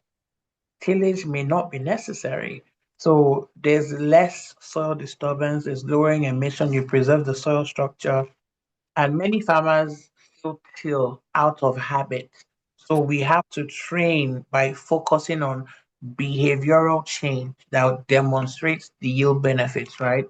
These are very simple regenerative agricultural techniques. Another one is intercropping. Farmers in Nigeria generally intercrop. How are we taking a cover crop, a main crop, to make sure that there's benefit for both crops and the soil in the same farming season? These are regenerative agricultural techniques. You have water conservation techniques like moisture trapping, ridging systems, rainwater collection. Those are climate smart also. And using natural controls to reduce chemical use in the soil. And another example of this for us is organic farming, where we have been able to pivot to or just scale our operations to ensure that we're taking advantage of the basically essentially organic nature of our soils, but now aligning that with international organic regulations and then implementing organic systems where these farmers can learn organic farming methods and then still implement it in their own personal farming cycles or farming operations that they do at their own level. And we're also strengthening our regenerative practices in rice value chain, where we have a net zero production system for Big Bull Rice, which is one of TGI's main rice brand. And we also recycle the rice husk back into the production for biogas. And so I would say in closing, at TGI, for example, we believe that, the future of African agriculture must be both data-driven, nature positive, So technology helps us see better, but the regenerative systems will help us grow better. And they both give us a model that can withstand climate shocks, optimize resources, and unlock long-term value for not just the continent, but for the farmers and for the businesses also. Yeah. So we're building this resilience one farmer, one food at a time. Yeah. Thank you very much. Thank you so much, Yosola. You're not completely off the hook yet. I just have, if you can very quickly just answer for me, because while you were talking about the intercropping, I was like, oh, sometimes profitability, I mean, that's why they were doing it, comes at a price. I hear all the great things TGI is doing, adopting innovation, satellite tracking, we hear the desire to do right in terms of sustainability, but would also like to hear from you. I guess that's the answer, but at least from the horse's mouth. Is this at the price, is this at the cost of profitability, or indeed, does adopting sustainability practices, does it actually yield and create more value? It comes at a price to both the farmer and the business, but this is long-term value creation and long-term unlocking of value. And, it's industry specific in different ways. So I'll put it this way. The cost of the quick fix is what is now, challenged for better quality. And right, so now when you set up systems where you have invested in the farming communities, you have invested in the farmers' output, in the farmer themselves, by doing that, you want to now have direct engagement with the farmers, right? Now, to the farmers, it becomes profitable when the margins that are entrenched in the middlemen layering that comes with the buying are removed, not completely, but to some extent. And then that margin goes to the farmer. Then there's a bit of a premium. I don't even like to use the word premium really, but there's a bit of a margin there to compensate for that effort. In some value chains, you have the standards like Rainforest Alliance for cocoa, for example, that is very specific on what you give to the farmer that gives you sustainable cocoa. It is $70 per metric ton. It's very clear. So cocoa industry buyers rely on that certification standard to ensure that it is profitable for the farmer to make additional money for that effort. Now, as a business, you got to be intelligent enough to work, that investment back into your contracts with your clients and your suppliers. Not just because you want to do what they're asking you to do, but because you want to also choose what positions and values you have and you dispense as an organization, as a business, right? So when partners or clients come to me, I'm able to say, what, we don't, this is what we are, this is what we do, this is what we stand for. So you have to also work that back into the negotiation part of your business when you're engaging. For example, for EUDR, someone's got to pay that cost, So there's a lot of digitalization investment involved. And we have good client relationships that are willing to support and give a bit of a buffer or margin here and there for things like that. So at the same time, partnerships, we have a lot of partners who we have shared goals in terms of targets and reach and how they want to scale impact. So we do get support. So to answer your question, there's profit there, but there is the investment and there are many layers of how to go about it, but everything comes together to work. Thank you. So the importance of collaboration in making sustainability and profitability work in tandem. Thank you so much. Thanks for giving us that reassurance. Let me now move to an industry I'm familiar with very well, energy, and now invite Ejiro to answer a few questions.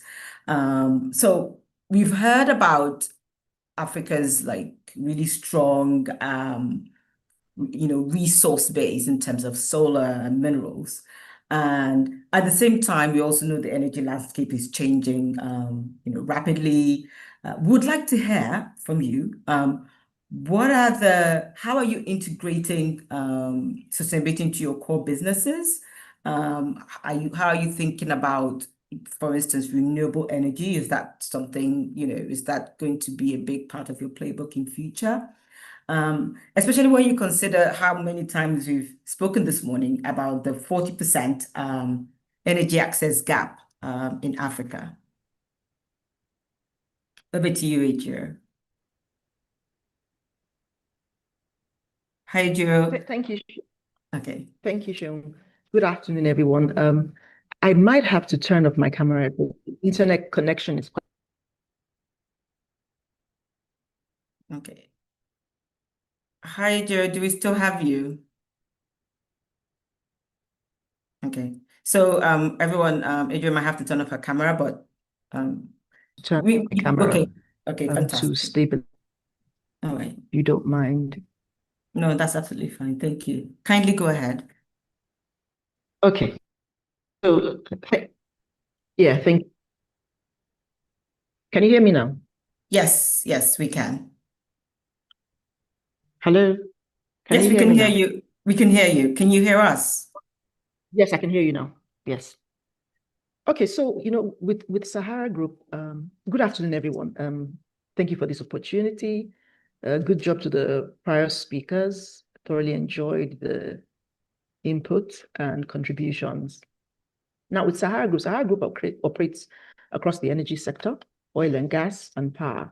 And so we're in upstream, exploration and production, midstream, all the logistics and all of that, trading, and downstream as well, supply and distribution, storage, all of that.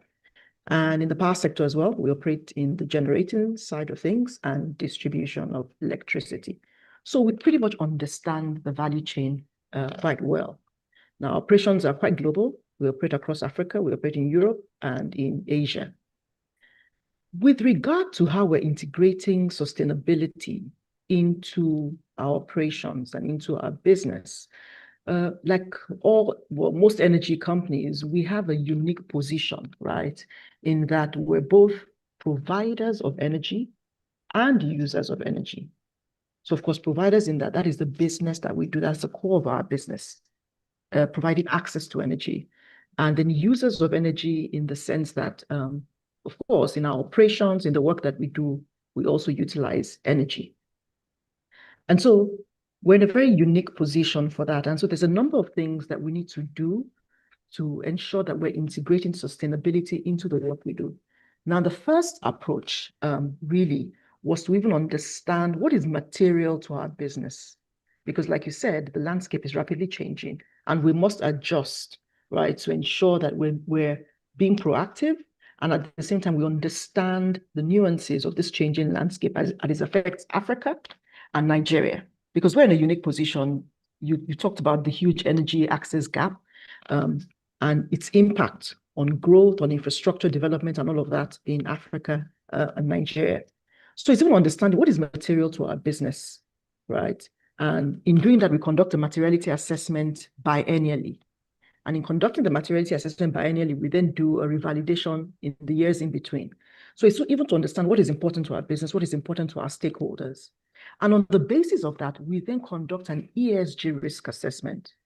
So understanding what is material to a business, how then do we assess our risk exposure to these things, right? From the environmental issues to the social issues to the corporate governance issues, what are our risk exposures and how do we address whatever gaps it is that we've identified?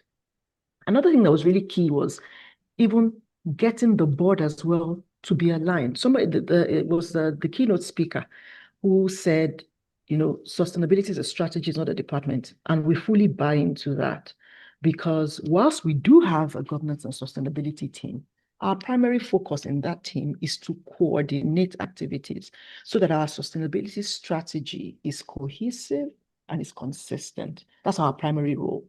But we understand that every function, every department has a role to play in driving sustainability, whether it's finance, whether it's commercial, the communications team, you name it, everybody has a role to play. And so one of the first things we had to do was to even get each of these functions to fully understand what is your role, what are you bringing to the table in this regard, and how does your action or inaction impact the sustainability of Sahara Group as a business. Right. So we keep doing that. It's a continuous thing. You have to keep doing it because, of course, people are joining the organization every day. It's expanding, and you have to ensure that everybody is working cohesively and together. So we do that. Now, as an energy user, we also ensure, okay, how are we being efficient with the use of energy? And so in doing that, we've started introducing renewable energy into our operations. So our facilities, especially our logistics facilities, our logistic bases, we've installed renewable energy in our offices as well. We're installing renewable energy so that we're able to strike that balance as well. Be efficient users of the energy and also ensure that we're able to supply energy. Now, in being energy suppliers, something that is key is the utilization of gas as a transition fuel. We have immense resources, gas resources in Nigeria. And it only makes sense that we're able to buy ourselves that time as a country and even as a continent to develop those resources and use it to scale our development plans. Because it's important that we're able to strike a balance between what we need for sustainable development and ensuring environmental stewardship. And so that's a key focus for us as an energy supplier. In terms of also preparing for the future, because I mean, sustainability is very holistic. So it goes beyond just, generally addressing the environmental, social, and governance aspect. It also looks at innovation, right? You want to be here for the long term and you want to drive things that will truly be sustainable. So what are you doing? So one of the things that we're looking at is with the tertiary institutions, how do we encourage research on sustainable energy solutions for the future? And we started off with the University of Lagos, right, of which the founders of the company, it's their alma mater. So, they were quite passionate about starting off with it. And one of the things we've done is to introduce some modules into the curriculum for all students. So it really doesn't matter what course you're studying, whether you're in the humanities or in sciences or engineering, everybody does it. So it starts off with the first year, you have like seminars, right, on green innovation and clean energy. And you have those year one seminars. And then for year 2 and year 3, what we're doing is the curriculum will be part of their entrepreneurship curriculum, which is an online resource, an online module, right? And so that gives you an opportunity to understand more about this evolution and also challenges you to start to think of solutions, ideas that you can then hone by the time you're in like your 3rd year, go into an incubation hub and hone those ideas, develop them, and even pitch it to potential investors. So we're doing that on the R&D side as well. Now, in terms of internally, another key thing for us is sustainable procurement and supply chain management. So one of the things we've been doing is setting out ESG benchmarks for our suppliers, for our vendors, and then training them. Because it's not enough for you to just set the standard. We operate in an ecosystem as a business. It's important that as we're evolving on the ESG landscape, the businesses that we do business with are also evolving along with us. So that has been a key priority for us since last year. And then, like I said, on the upstream sector as well, we recently joined or became a member of the Oil and Gas Methane Monitoring Group of the UN. And so we became a member of that in order to ensure that we're also aligning with what is going on globally, right? In methane reduction, we're setting targets, we're monitoring our emissions. We do that on a quarterly basis. So we collect the data, we review it, and then we start to look at the trends. Where are we having increasing emissions or reductions? What is the root cause? How can we address it? Is there anything we can adjust or do or change to address this thing, right? Those things are very important to us. And then, of course, sustainability reporting. We currently comply with the GRI standards. We've been issuing sustainability reports for the past 10 years. And something that is quite important to us is also understanding the transition. So, of course, we're moving on to IFRS reporting. And something we did this year was to do a gap assessment, right? So we engaged PwC to conduct a gap assessment of where we are vis-a-vis the requirements of the IFRS reporting. It's important that we understand that. And so that when we see the gaps as well, we're able to address them, not just from a compliance perspective, but from a risk management. Another thing started this year was climate risk assessment. That's something that is kind of alien to a lot of companies in this part of the world, but we realize, we're an organization that has significant physical assets, and we're also in an industry that has significant transition. So it's important that you're looking at both, from both perspectives and understanding what are your exposures and what can you start doing now that you will benefit from in the short, medium, and long term, but especially the long term, because like I said, at Sahara, we see sustainability as a risk management strategy. ESG is a risk management strategy. And so that is the approach that we have taken to addressing the concerns, the issues around ESG, whether it's on the social side or environmental or governance, even on the social side as well, with our HR policies, the way we work and all of that, it's all embedded. I know with the tone that is changing across the Western landscape, you would think that we would back down on some things. So for instance, when we reviewed our policies and issued a consolidated DEI policy, we had a few external people saying, but I mean, look at what is going on with DEI across the globe and all of that. And we said, no, it's not about trends. We're a global company. It's important that we articulate and express our position on these things, because it's important for our employees, our staff, people we do business with, to feel included, to understand how they're positioned with us and what the company's position is with regard to these things that will affect them ultimately. And so, it's one of those kind of things that we do, but we're constantly monitoring the landscape, ensuring that we're progressive in the way we look at it holistically, balancing energy needs with development needs. Thank you so much. Thank you so much. To give the rest of the people an opportunity. No, thank you so much. I really liked your response. Basically, what I hear is pragmatism. You have a comprehensive approach that's looking at various dimensions. You're measuring, you're reporting, you're evaluating your climate risk. Very, very key, given your upstream operations and your infrastructure footprint. But all of this is underpinned by trying to understand, the materiality for your business, and while also adopting, gas, a fair and just pathway that recognizes that gas could be, a transition for, rather than an immediate jump to renewables, just given the energy access gap in Nigeria. So thanks for that. But as a segue to talking to Dr. Ehianyi, you did mention about your standards and your efforts to comply to reporting standards, understanding why that puts you in a strong position as a company, not just for compliance, but also having exhibiting courageous leadership in the sphere of sustainability. I would then like to maybe invite Dr. Ehianyi to maybe help us understand more how stronger sustainability and integrated reporting frameworks will help. We know that, and we heard Dr. Ndidi speak about it earlier, how strong and how forthright and progressive South Africa has been with the King Codes, and we know that Nigeria is moving in the right direction. So we'll like to hear from you, because at the end of the day, businesses need money. So let's be frank, right?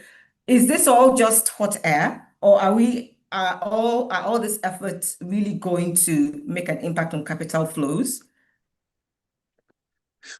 Thanks so much, Shane. Thanks, ABS, for this great opportunity. Your question is very apt, and of course, this is something very, very critical, and I'm very passionate about. I will tell you that today I'm jumping between two. In Kenya, where we are doing ESG and African Climate Summit. And again, it is the same thing we are discussing, having a stronger, harmonized sustainability and integrated reporting, which ordinarily will reduce information asymmetry and create investors' confidence. They make stronger sustainability integrated reporting framework makes ESG, risk and transition plans comparable. They make them auditable and investable. Therefore, that clarity lowers the cost of capital and unlocks institutional mandates and mobilizes both local and foreign green capital. Each time we talk about it, I've been in several fora, and the question is, how does it really unlock capital? I listened to Sene.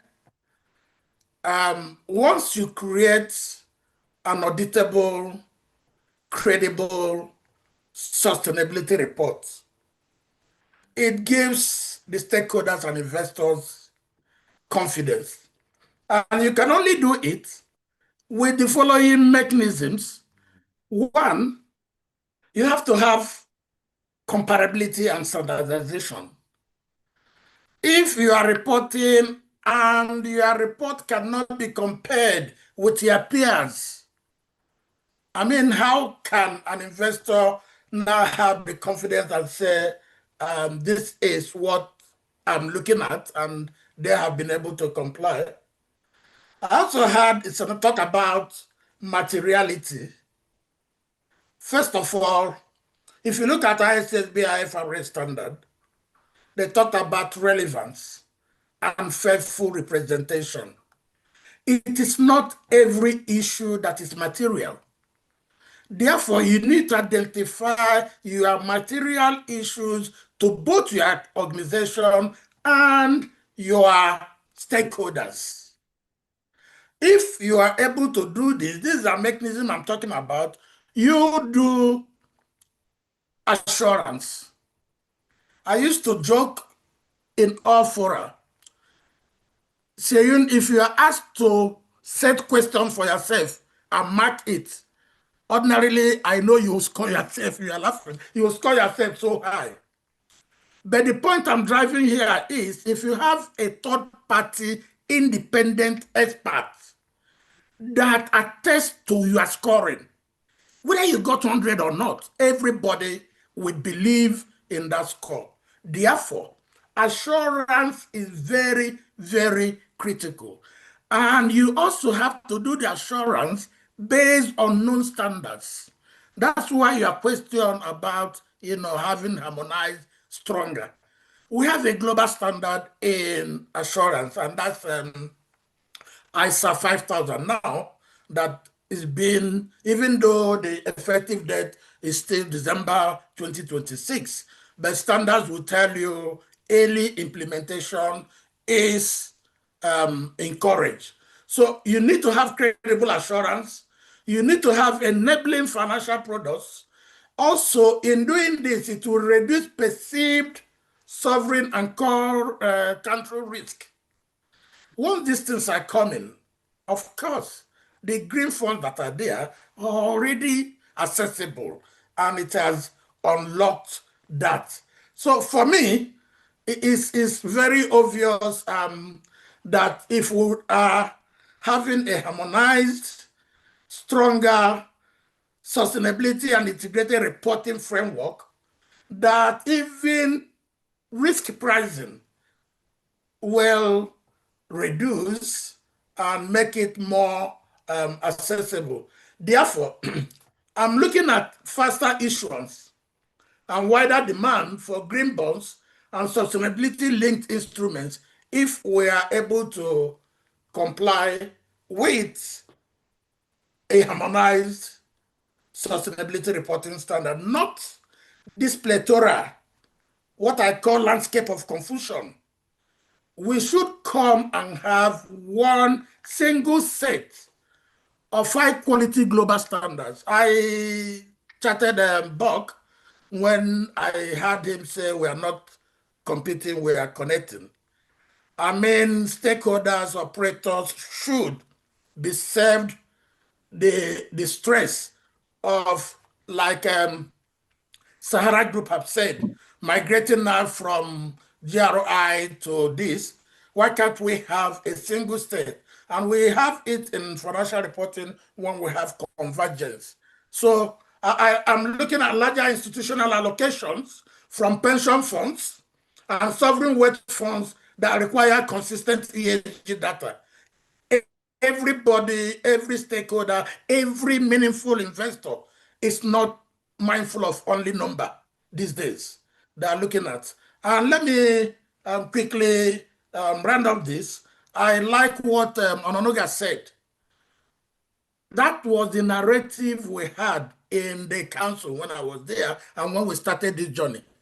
The narrative is having positive corporate behavioral change. That's what we are driving at. If you are not doing tick boxing, if you are not doing greenwashing, you are reporting what you are doing. You will say that there will be a lot of change and Nigeria and Africa will be far better complying with global harmonized standard. Yeah. Thank you, Doctor. I hear what you're saying. I guess the heuristic here is that if there's more harmonized and standardized, reporting of our sustainability metrics, the idea then is that we will close our funding gap. But the climate funding gap today is about 80% of our needs. That's deep. So can you then maybe give us your thoughts on, steps that we should be taking to strengthen corporate governance, ESG disclosure and accountability so that we can quickly close this gap? I'm sorry, before Doctor speaks, Seun, I just thought to mention we're pressed for time, so we need to hurry it up. Okay, thank you. And I should also mention that we do have some questions in the chat. So I kindly ask the panelists to please support with answering the questions in the Q&A. Doctor, okay, so Thanks so much. I'm acting others. So let us just quickly. Yeah, maybe I will. I'm Yes. not somebody who talks so long. I just say the distance. Tolu, thanks for giving me the yellow card. You allowed your gender to speak as long as they could. It has come to mind. Don't mind me, I always joke. So the practical steps, in my understanding, is having regulators and professional bodies must align with global baseline, harmonize across jurisdictions. We have to institutionalize assurance and build capacity. We have to do it in a sequence that will ensure credibility. I also have to pick on what Mrs. Sene said. Sustainability is a teamwork. It's not a department thing, or no, it was the keynote speaker. So I have come across fora where some people are arguing it is my job. It is, for me, it is our job. Each person has one thing to do. So strictly, we must adopt a unified sustainability reporting standard. And in this case, the Financial Reporting Council that has the statutory responsibility has opted for IFRS sustainability standard. So for me, I encourage almost all PIEs to queue in now. Don't wait till the mandatory to do that. Another thing is we need to harmonize the regional taxonomy. We have Asians having common taxonomy. We have Europe having common taxonomy. Why can't we have the same taxonomy since we are talking about agricultural investment in Africa and all this? We also have, of course, we are doing phase-by-phase approach in mandatory. We can't do all of them at the same time. And finally, in order to not waste your time, we need to integrate ESG into listing rules. And I want to appreciate NGS for coming into this. Of course, governance, we have a very good, robust document, NCCG 2018. What we need to do is to strengthen the audit committees or strengthen the sustainability committees to do their job and enhance all the things we ought to do in that. And my final take on governance. Good ESG disclosure is simply corporate governance with a longer time horizon. So let's imbibe. Like they said, it's not a wish anymore. It's something we can do. And finally, transparent, auditable sustainability reporting turns wishful green claims into investable projects. Thank you for this great opportunity. Thank you, Dr. Chappell. We have a challenge before us to be quick, but where you are the man that must answer the big questions about money, right? So please come and tell us, right? We have heard that if we get our books in order, money will come. Please, can you kindly share with us what are the most effective models, right, for enabling large-scale green investments across, most impactful sectors, energy, agriculture? How do we do this? Thank you so much, and thank you to the previous speakers, the program directors, and all protocol observed. As I said, my name is Tshepo Ntsane from Rand Merchant Bank. And I think to your question, it's quite an interesting question, and the answer is yes. If we start to incorporate ESG and sustainability within our corporations and even governments, there are different pools of capital, and I'll explain how that they can be structured. There are various pools of capital that can be tapped, and also the question around, do you have to compromise profitability in terms of achieving sustainability? The answer is no, and I'll demonstrate as to what we have seen play out in the market. So from an RMB perspective, we are the corporate investment bank. Within FirstRand, we operate across the whole continent with offices in Nigeria, Ghana, Zambia, South Africa, also in London, in New York, and in India and China. And with that, as you can imagine, we tend to play in the global space. A lot of our investments, majority thereof, are actually on the continent. And one of the things what we did is, I think, to the point around sustainability. So our parent company is the FirstRand Group, and the group first developed, it's called a shared prosperity strategy. So that's where it started into what does it mean when it says shared prosperity. And then within Rand Merchant Bank, RMB, we then took that and then translated into how does that inform on how we do business in order of achieving shared prosperity, meaning as we achieve profitability, how do we ensure that the whole ecosystem around us, our stakeholders, are also achieving? So, and one of the first things we did was there was first a commitment to mobilize and facilitate 200 billion rands worth of sustainable and transition finance by 2026. We achieved that target 1 year ahead of time and now are revising a new target. And I'll also explain how we did that. Secondly, we looked at our own balance sheet to say how green is our balance sheet. And we therefore developed a framework called the climate balance sheet. And in it, we categorized our portfolio in 4 categories. So one being the brown assets, and then we had gray asset, olive assets, and green assets. So brown assets is your carbon intensive assets. Your gray asset is your assets that are not necessarily carbon intensive. That's your retail, your shopping centers, your real estate. And then we had olive assets. So olive assets is either brown or gray assets, but with a decarbonization strategy, a credible one. And then green assets is your normal green assets. With that, it gave us an idea as to where is our portfolio sitting and what work needs to be done. So it's one thing to say you're going to transition, but are you transitioning a portfolio that requires a transition? Then from there, we then developed a sustainable finance framework and a transition finance framework. So what's the difference? Sustainable finance framework looks at funding both green and social activities. And with green activities, you're looking at renewable energy, sustainable water, energy efficiency, waste management, sustainable agri, which was mentioned by the earlier speaker. But we're also looking at social activities, be it affordable basic housing, affordable infrastructure, social infrastructure, affordable housing, financial inclusion, women in the economy, food security. So to the extent, especially to your question around can we access funding, we actually have demonstrated with the Sustainable Finance Framework that corporates that structure their funding activities or their projects around these green and social activities can actually tap into those markets. And we've leveraged our framework to support us in that regard and working with them to operationalize their sustainability strategies.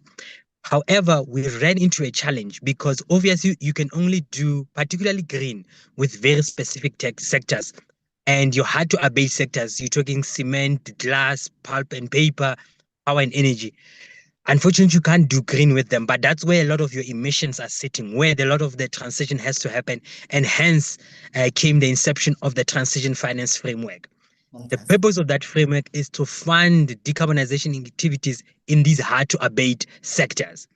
And we've actually announced a facility 2 days ago with the British International Investment, wherein RMB advised our parent company with for a $150 million facility, which will then use to fund the sub loans that will be originating to decarbonize clients across the whole continent. So why I'm saying that is we have demonstrated several times, both with our sustainable finance framework and our transition finance framework, that if you structure these assets and these funding activities correctly and aligned with international standards, you can bring in funding and affordable or cheaper funding into your funding activities.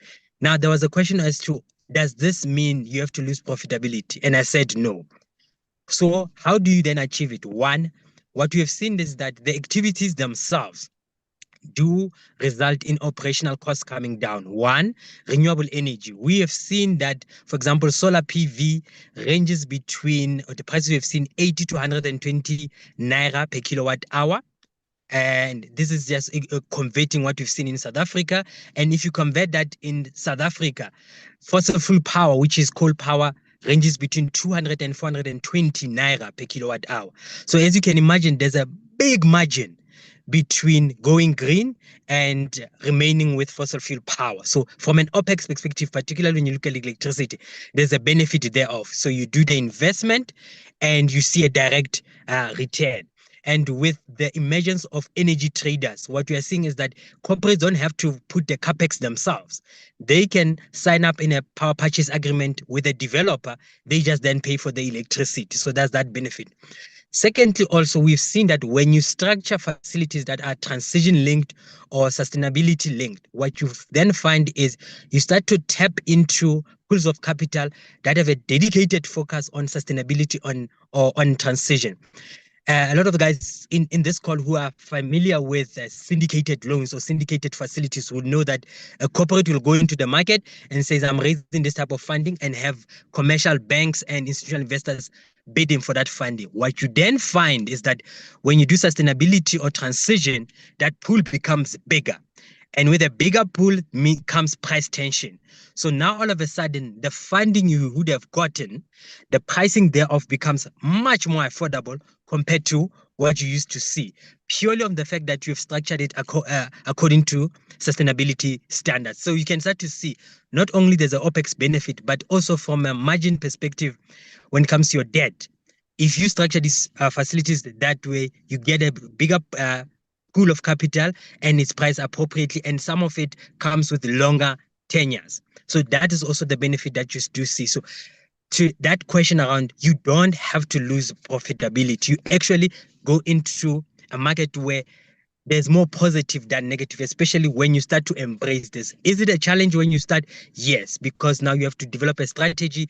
You have to get that strategy approved. But once you are in that mode, you start to see that there's benefits, some of it instant, but a lot of them going into the future as well. As you can see, some of the, especially commercial banks, international ones, are retracting or leaving the upstream oil and gas sector. However, what we have seen is, to the extent that you can structure that, no, this entity, yes, it's in a fossil fuel sector, but there is these transition activities, be it reducing or removing routine flaring, energy efficiency. You're starting to see that there's a very same commercial banks then start to come back in to say, okay, our funding is now enabling decarbonization. And the third point around a benefit, what is starting to see, especially in the real estate sector, a lot of the tenants are starting to ask for buildings that are either net zero or Green Star rated, energy efficient building, and they're willing to pay more for such. So we're seeing the rental fees in greener buildings being much higher and coming at a much better premium compared to your normal vanilla buildings. So in general, what we are saying is the opportunities out there, because sustainability has moved away from a compliance point of view to opportunity point of view. And when you start to view it that way, you start to realize that there is actually a lot that you can benefit from instantly and even in the future, especially position yourself for what is to come. I'm an engineer by background, and I always when I talk to CFOs, is there's a concept in accounting called the going concern. And with that is you're trying to demonstrate that this business can still perform financially in the future. Now, how do you answer that question if you are not doing anything around sustainability? And the points that the doctor was saying, this, what is material to you? Are you reporting accordingly? And once you know what is material, you start to identify inefficiencies. And then you start to realize that as you do modifications here and there, and you don't have to do large modifications, but you can start to have low-hanging fruits as you work your way towards the transition. I'll just pause there. Thank you so much, Chapo. You have said a lot. It has been, we'll end on, this note of encouragement. And what we've learned is that, and from all of you as well, so sustainability is good. It's good practice. It's good for the world. It's good business. We do not have to sacrifice profitability. The pools are there. But if we want to get all the good things, we must also have discipline. We must get ourselves organized in terms of governance. We must begin to align with emerging reporting standards. And we must also build the right capabilities, talent, not just at the leadership level and, board level, but across the entire organization. So thank you very much. I'm sure I'm rushing towards the end and we have spent time. And I personally think this has been a very valuable panel. Please, I again encourage panelists to please support us in addressing the questions that the people have in the Q&A. So thank you very, very much. And congratulations on this really great session. That's me out. Bye, everyone. Tolu, back to you. I've responded to the questions on the question and answer. So thank you, sir. Thank you so much. Lovely panel. Thank you. Thank you, everyone. Thank you, Dr. Henry. Thank you, everyone. Thank you to all our panelists. Please, can we have a resounding applause to all our panelists and our moderator? Thank you to every one of you.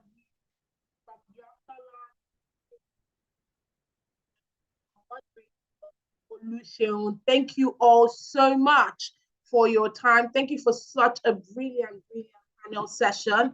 I hope you all can hear me properly. The conversation we had was accelerating green growth, energy, agriculture, finance, and transport. Thank you all so much. I mean, everyone in the comment section is saying thank you for such a brilliant panel session.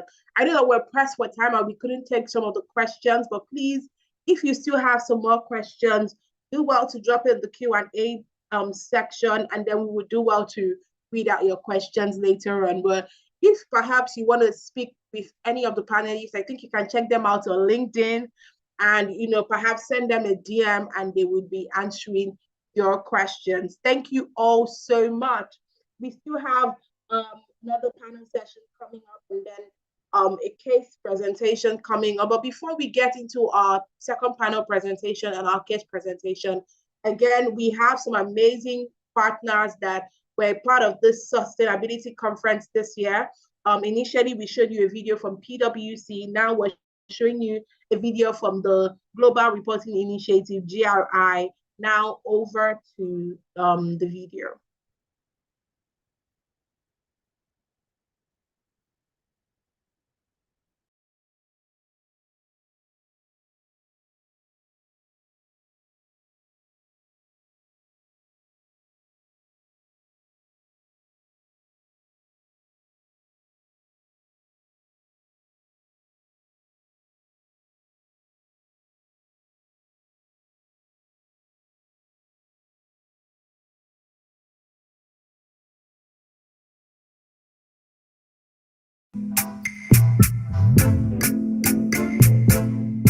Sustainability reporting is more important than ever, but it's also becoming more complex. Companies today face growing expectations to disclose their environmental, social, and economic performance with clarity and credibility. Regulations are evolving, reporting demands are increasing, stakeholders want more transparency. So how can you be sure you're getting it right? If you're leading reporting efforts, managing ESG data, or advising organizations, you need the right skills to stay ahead and make an impact. And that's exactly what we help you do. For nearly 3 decades, GRI has been at the forefront of sustainability reporting. We set the global common language for organizations to measure and disclose their impacts through the GRI standards. As the leading provider of sustainability reporting education, we help professionals like you build the expertise and confidence to navigate this changing landscape. The GRI Academy offers interactive, self-paced courses designed by sustainability experts.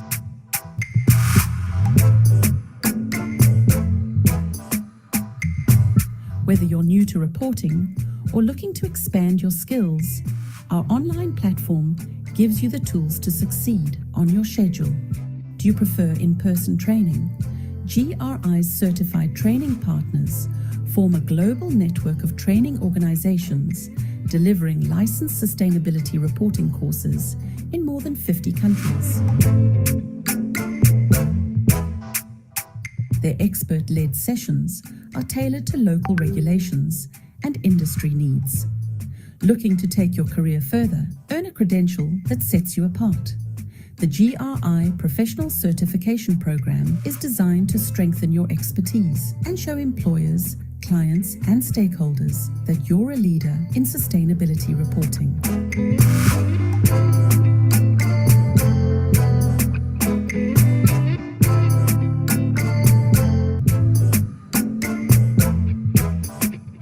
GRI training is trusted by professionals in over 100 countries, including ESG specialists, sustainability managers, finance leaders, compliance and risk professionals, engineers, executives, consultants, and many more. They're using their expertise to strengthen reporting and drive real change in their organizations and communities. Are you ready to take the next step?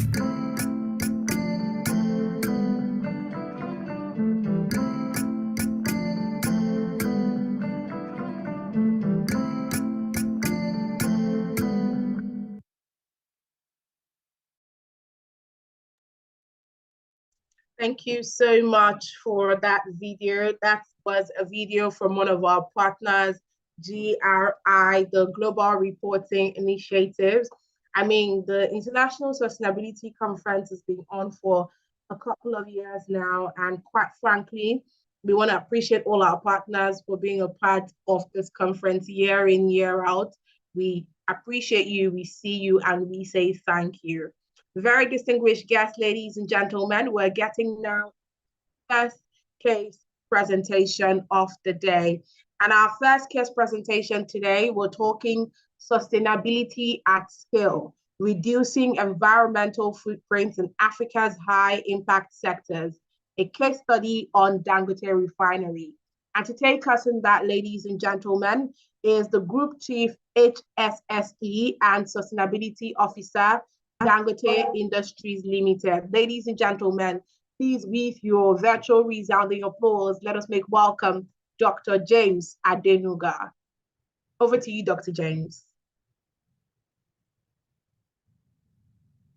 Thank you so much. Okay.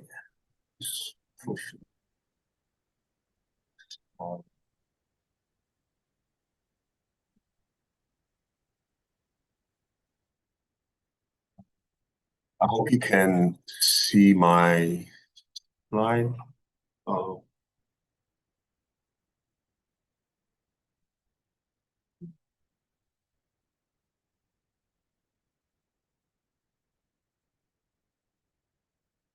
I'm trying to stop sharing.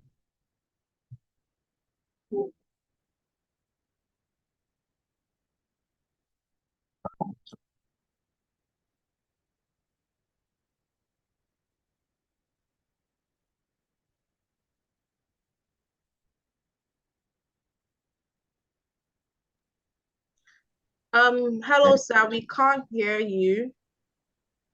Hello, can you hear me now? Yes, we can hear you now. Okay. Okay. So let me just share my.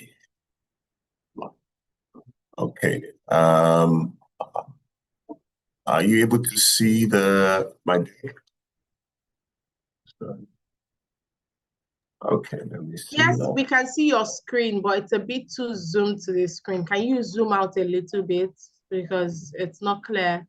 Okay, let me see something. Yes, it's better now. It's better now. We can see clearly now. All right.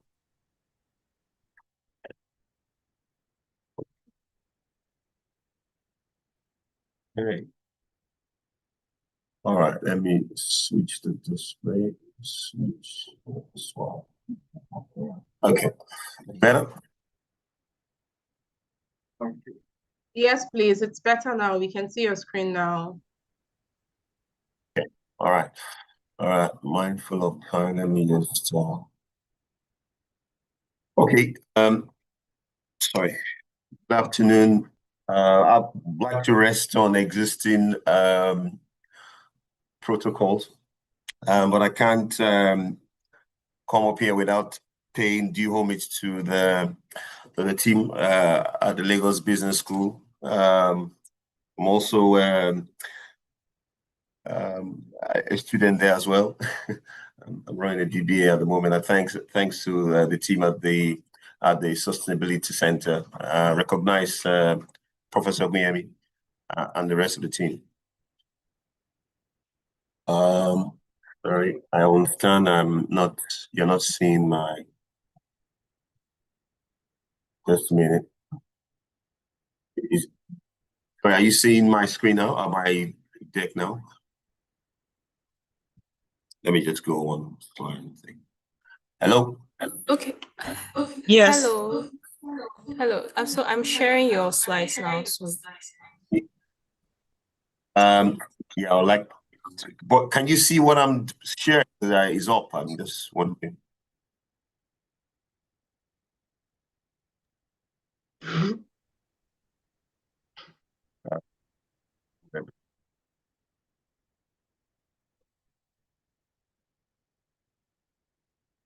Yes, one.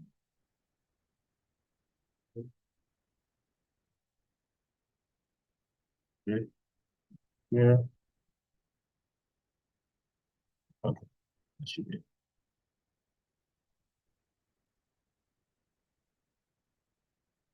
Yep. With that. Let me switch. Are you feeling? Okay. All right, let me continue. Sorry about that. So some of this happens.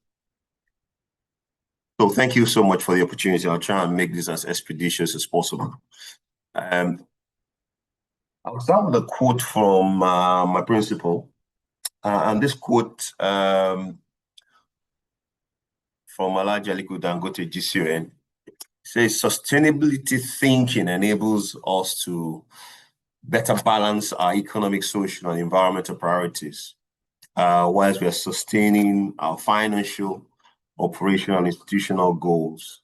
And in doing that, we're safeguarding the well-being of not just the present, but also future generations, and then maintaining a holistic respect for ethical values and local cultures.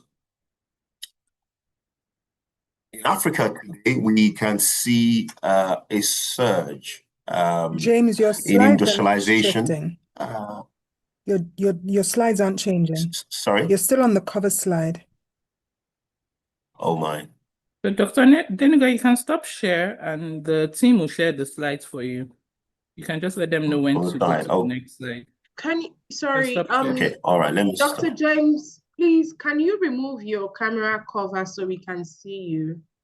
So whilst your team is sharing your slides for you, we can see your face while you speak as well. Let me stop.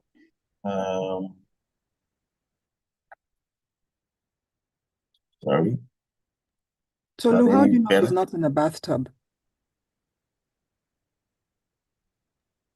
Pardon, I didn't hear that. That was a joke. I said, how do you know he's not in a bathtub? He's probably Oh. not very professional. No. Okay, all right. Let me. So I've shared. So your slide is up from the team end, so you just let them know when to move to the next slide. You just need you to remove your camera cover so we can see your face. Thank you. Okay, I get what you mean. Let me okay, I'll take that off now. Blow my background. Yeah. Is it any better now? It's coming up, I think. Okay.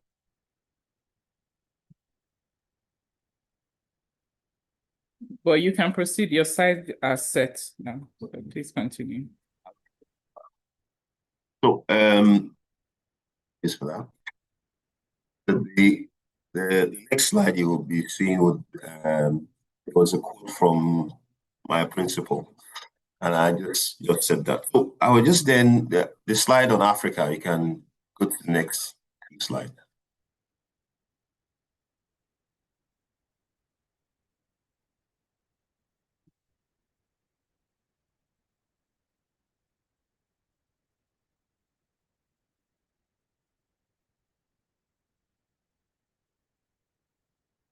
And just go to the next, and then the next slide. Okay, yeah. Okay. So, like I said, Africa is experiencing a surge in industrialization, quite rapid, the industrialization effort. And what this is doing across key sectors like energy, you have also like cement manufacturing. Now these sectors you've gone one slide ahead. These sectors are by design major contributors to emissions, waste, and water stress. Although Africa currently accounts for it's reported from UN and a few other authorities, about 4% of global CO2 emissions, with a projection for this figure to ramp up by 2030 in terms of doubling if sustainability is not prioritized.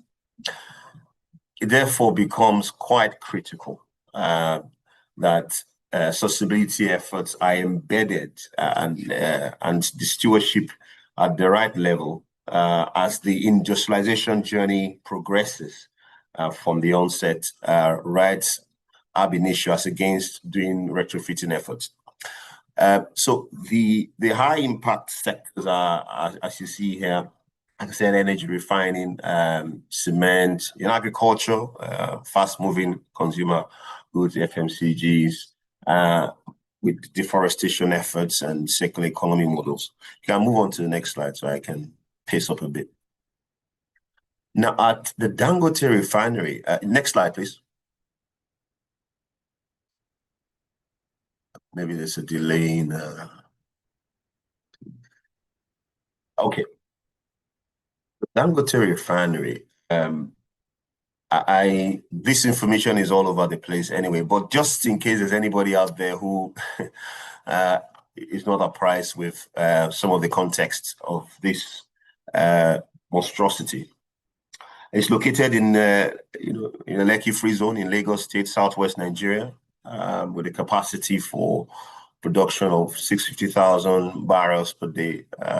Africa's the largest in the continent, a single train refinery.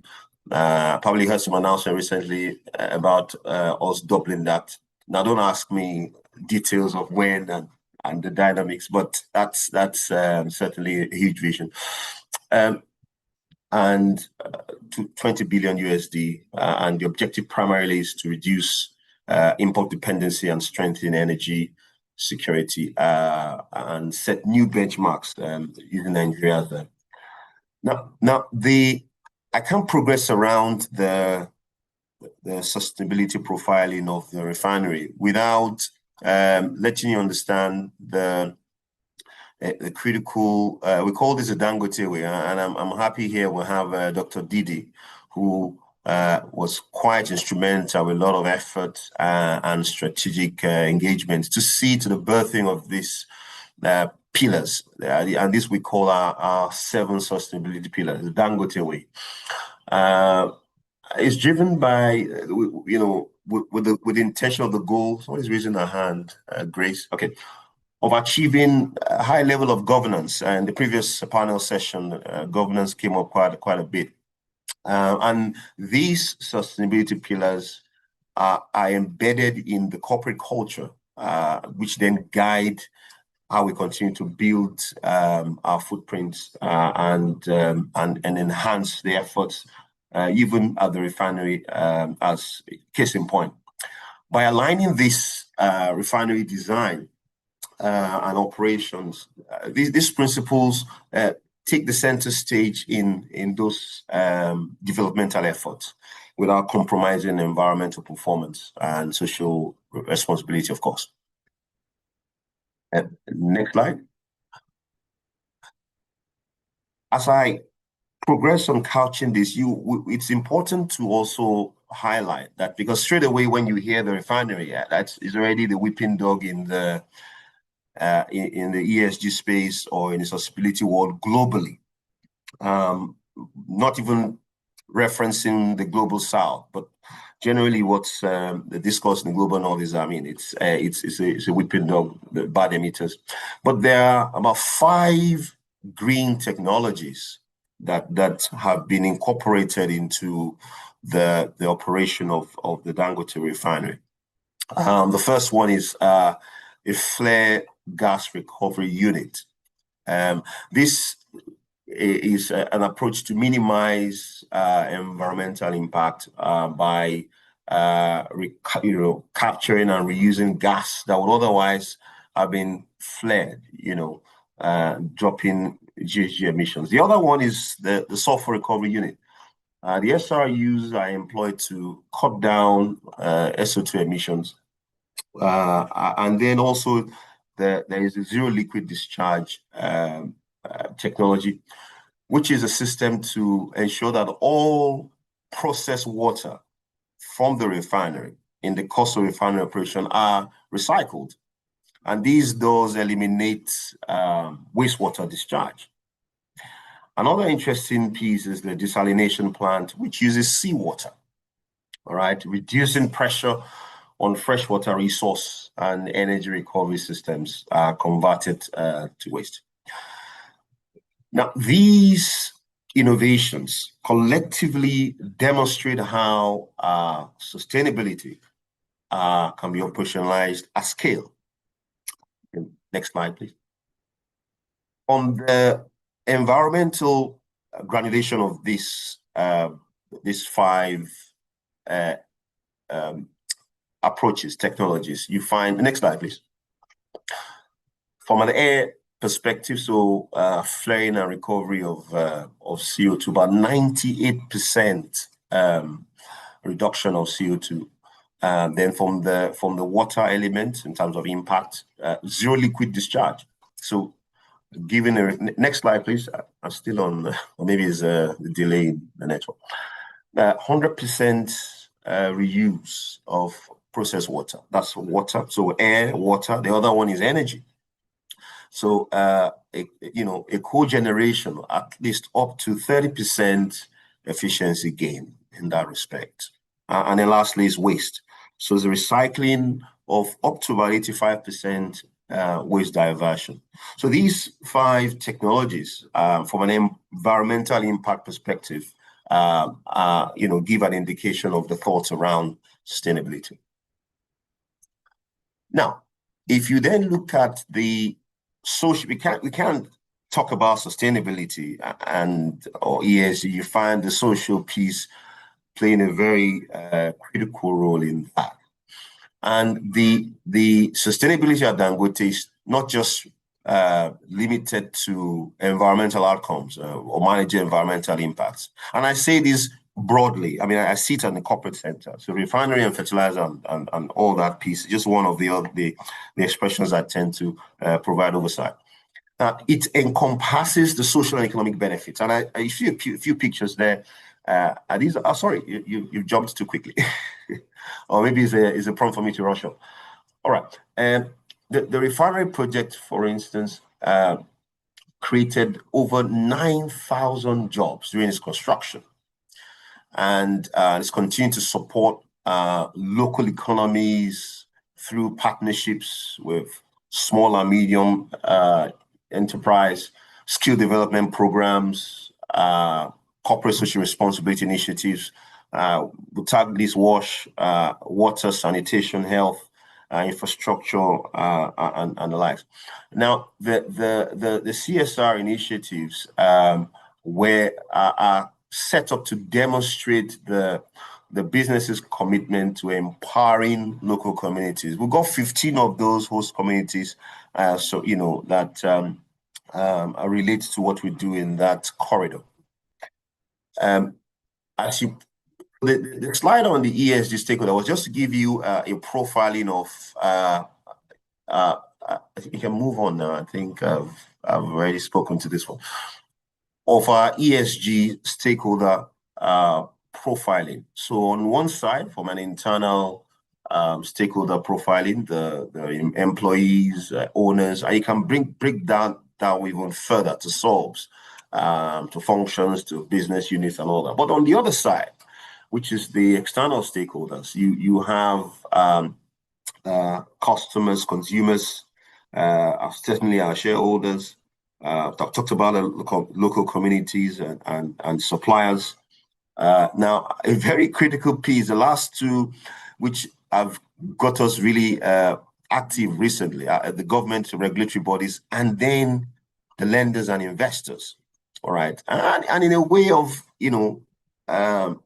responsible business, management, they kind of I won't say put us on our toes. They provide the right kind of push-pull to see that we are delivering on what we say we will deliver on.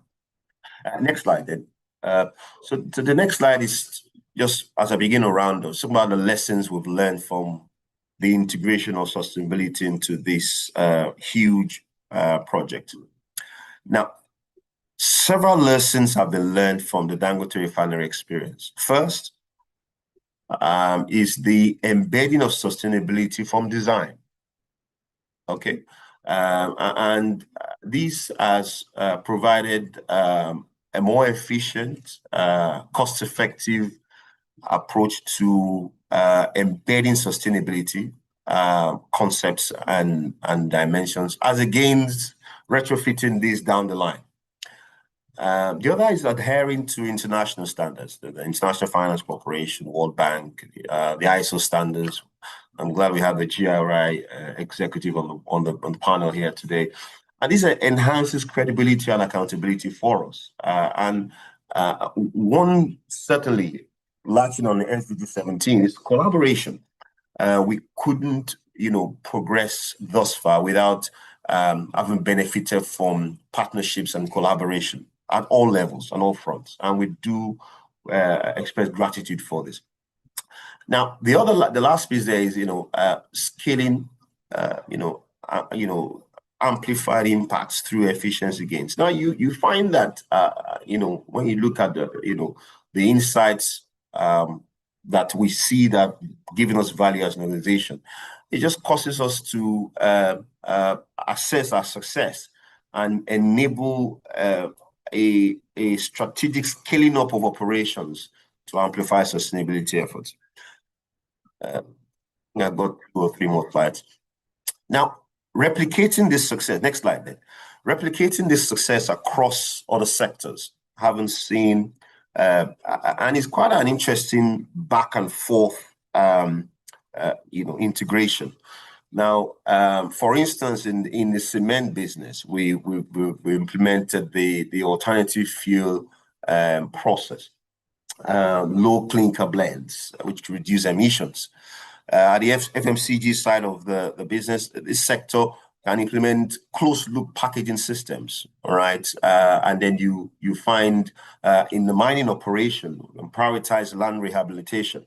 In fact, I was on the mining piece, I was recently at the PwC program, that 7-week program I finished, I think 2 weeks ago, Leaders Solving for Tomorrow. And in one of the week session was to look at how you can scale up and looking at the mega trend domains, and mining came up for discourse. And it is interesting the efforts we are putting into sustainable mining, how we can swap AGO, all those, HEMS to EV units in the mines. And this certainly has promised to be extremely beneficial and sustainable as well. And the last piece there is agricultural regeneration. So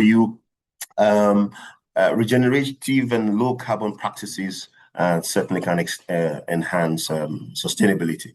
Now, the key is to tailor these principles to the specific needs that challenge each of the sectors, which are quite unique by themselves. Next slide. So what's the big picture as I begin to round off? So the big picture is first, the Dangote refinery sets a new benchmark for what is possible in Africa in terms of industrialization and huge mega projects, and proving that sustainability and industrial scale are not contradictory, that they are not, exclusive. They are actually, they work hand in hand or hand in glove, like somebody would say. The future of industrialization in Africa must be clean, inclusive, and efficient, particularly in integrating ESG principles into the aspects of expansion. You can go to the next slide now.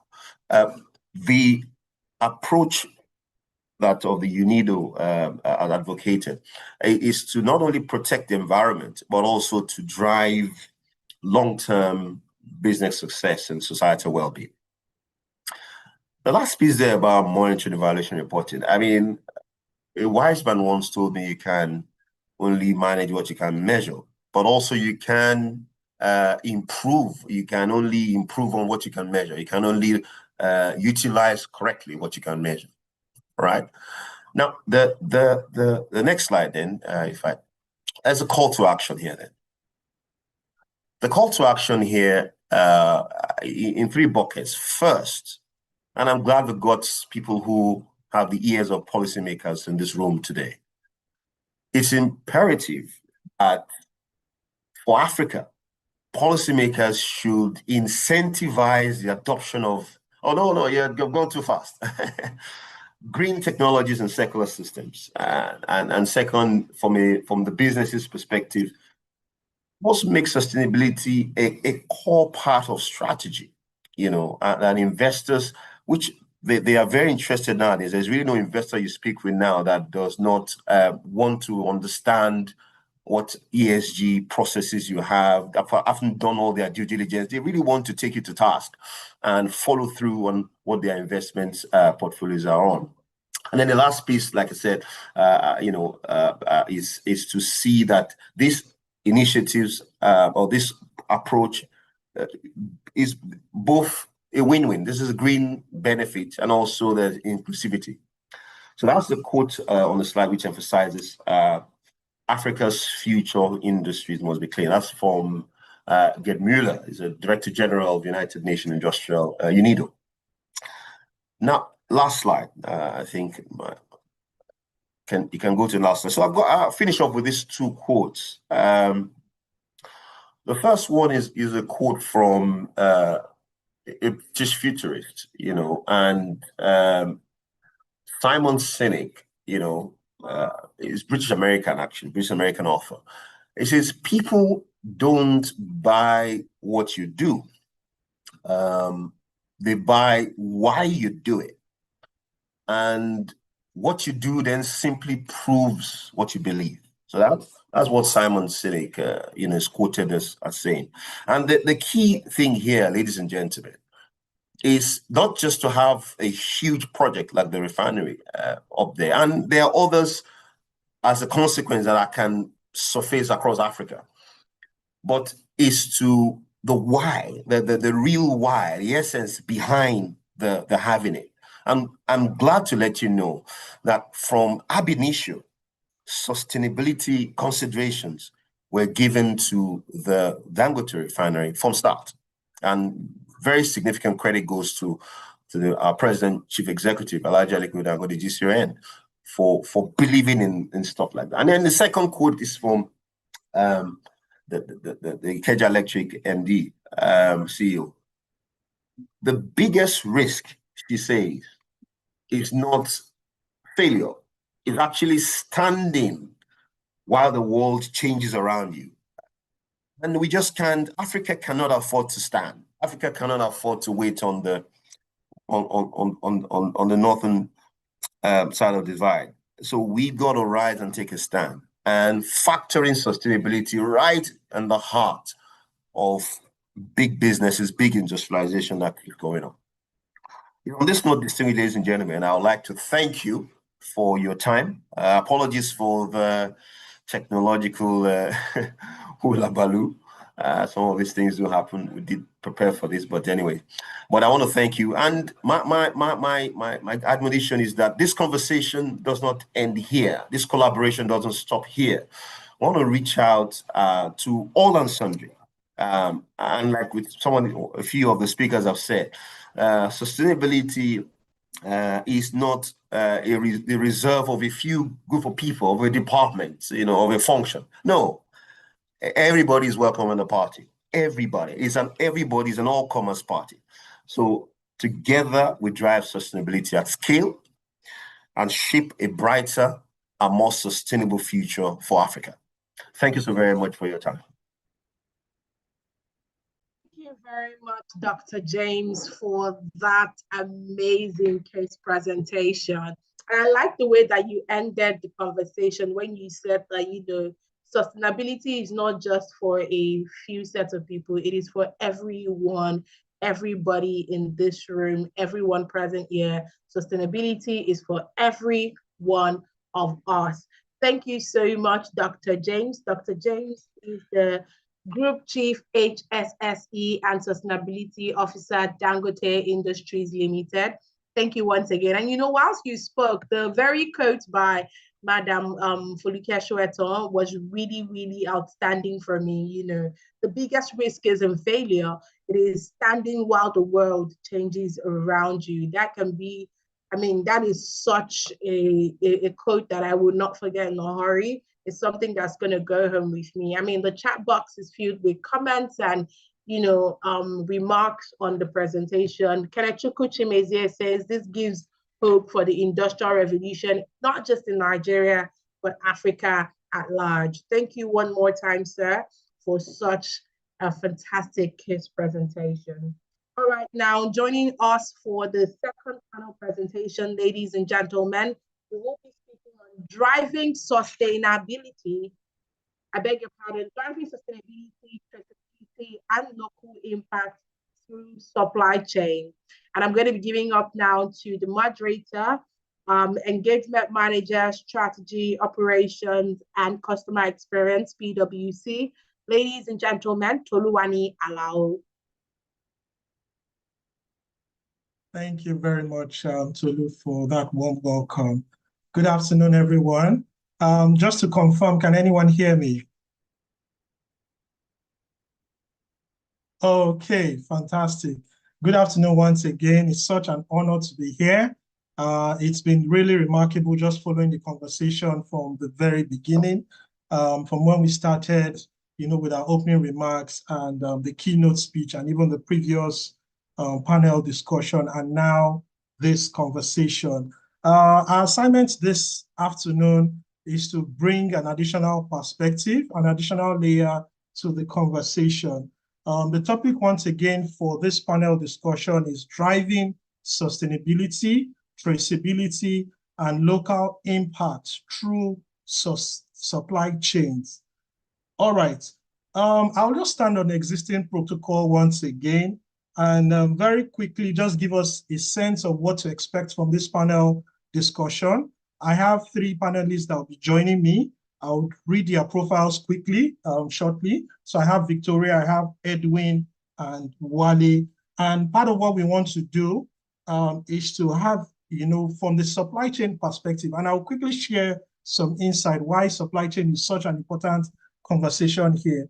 But what I want to do, first of all, is to give us a picture of what we expect from this panel discussion. So we're going to have some 1 minute quick introduction or quick perspective from each of the participants. Just give us a sense of their initial thoughts, what they think about this topic.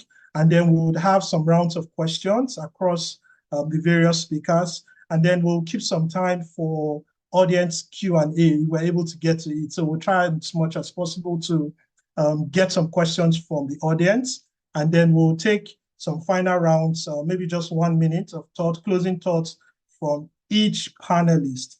All right.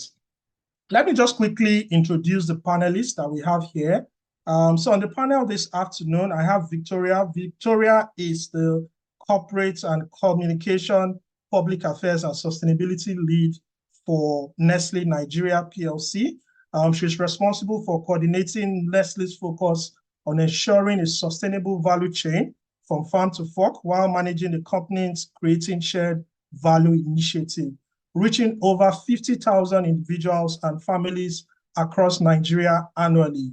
She has strengthened Nestle's social impacts by building sustainable synergies between businesses, stakeholders, and community to deliver impact at scale and pace that makes a difference in our community. She's an associate member of the Nigerian Institute of Public Relations. She's a communications professional with over 20 years of experience. Her career spans various industries, including logistics, entertainment, beauty, healthcare, ICT, and food and beverage. Wow, she's loaded. We also have Edwin on the panel. Edwin is a supply chain leader with over 12 years experience in end-to-end supply chain management across multiple categories and continents. Edwin has experience in planning, logistics, manufacturing, project management, and all of that.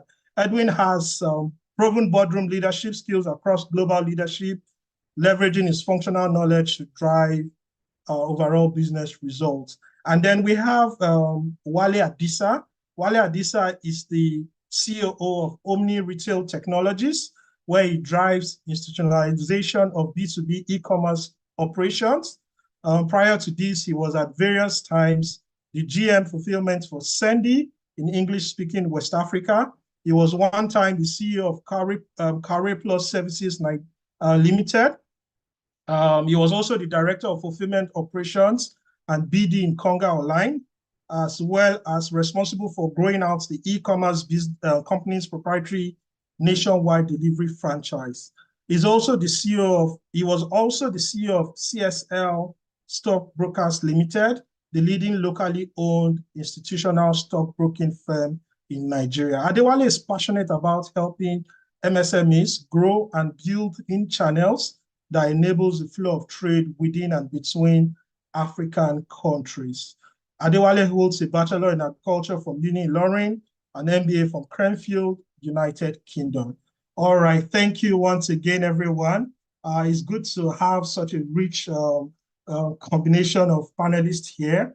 So I wanted to just, set the context for this conversation.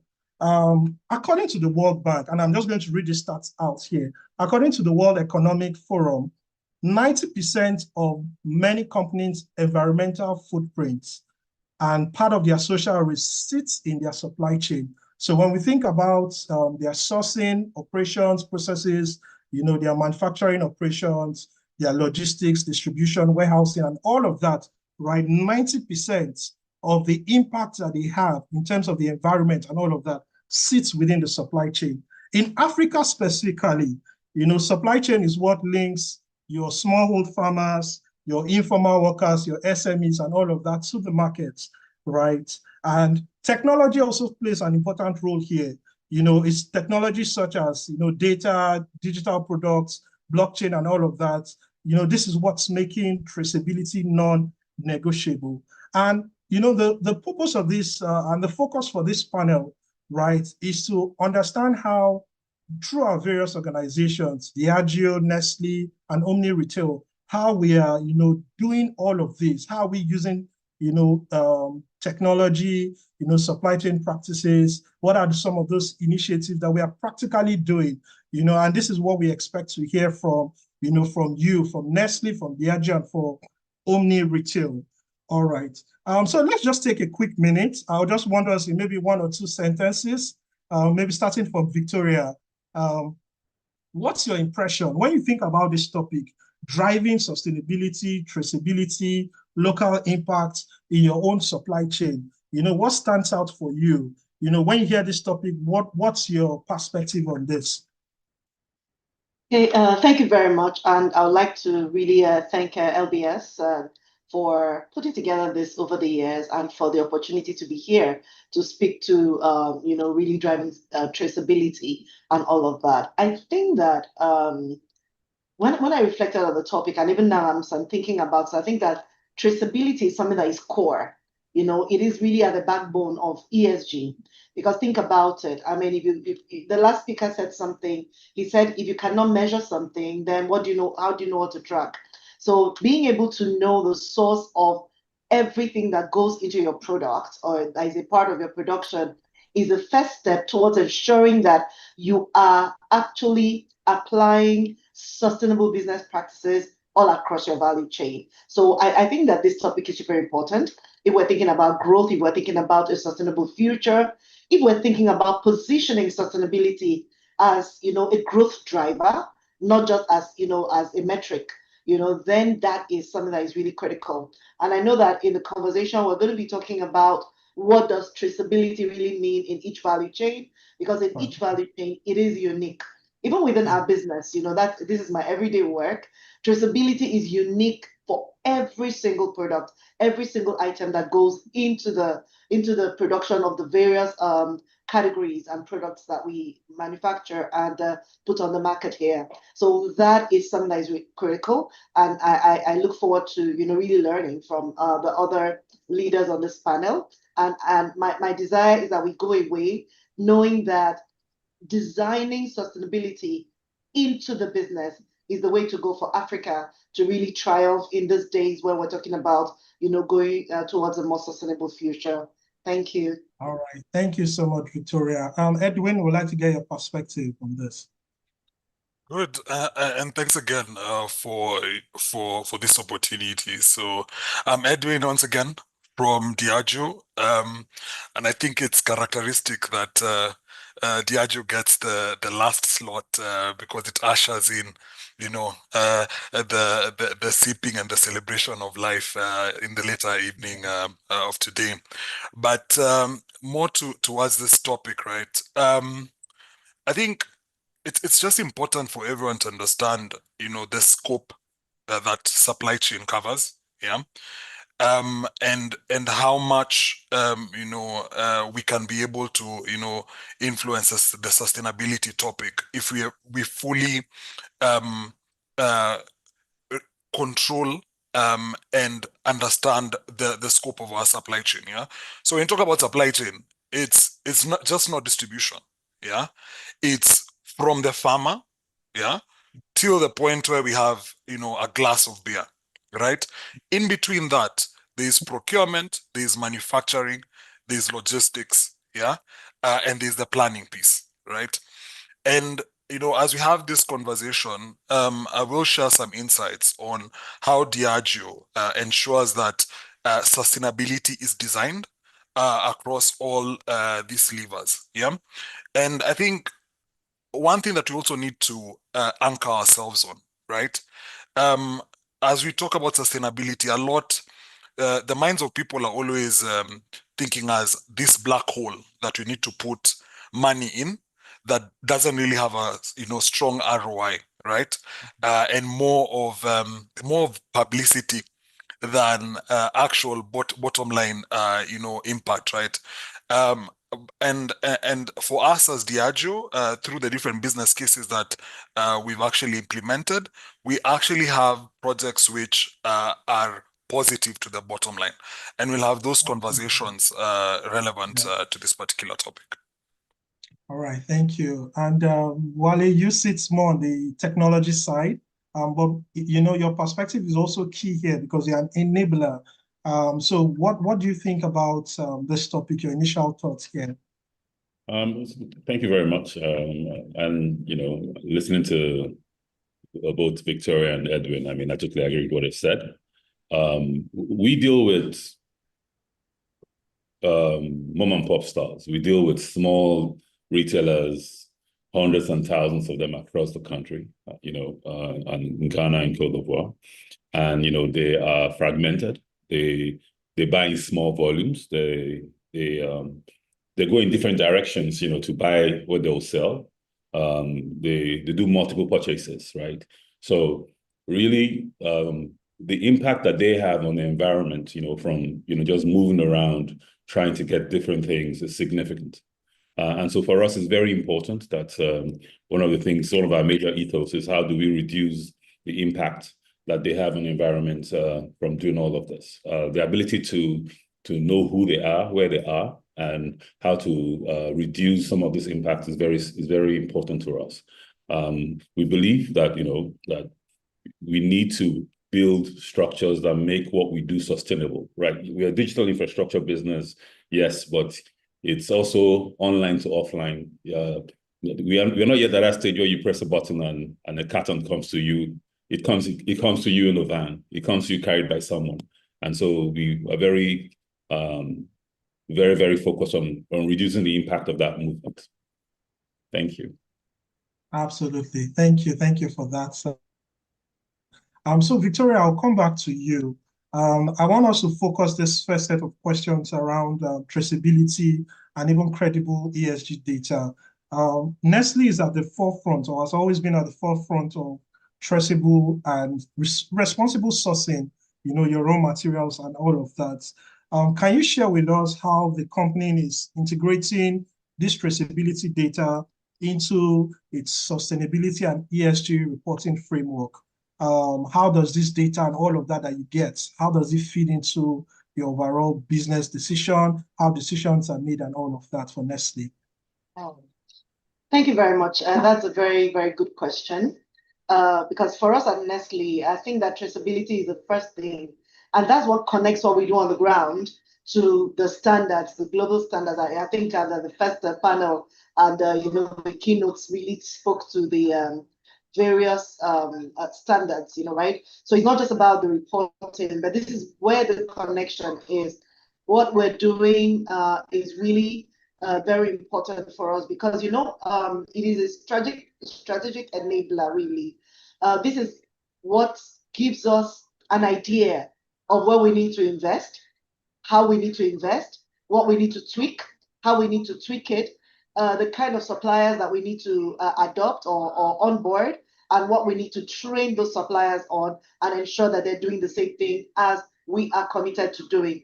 So for us, the data that we get on the field, and we get the data through different means. Of course, there is the in-person monitoring. There's also the technology that we impute into that. And give me 1 minute. We have what we call the she moment, where everybody needs to move and there's music. I want to ask someone to reduce it. Just give me 1 second. I'll be right back. All right, that's fine. So before Victoria is back, Edwin, let me just come to you, following up from where Victoria stopped, right?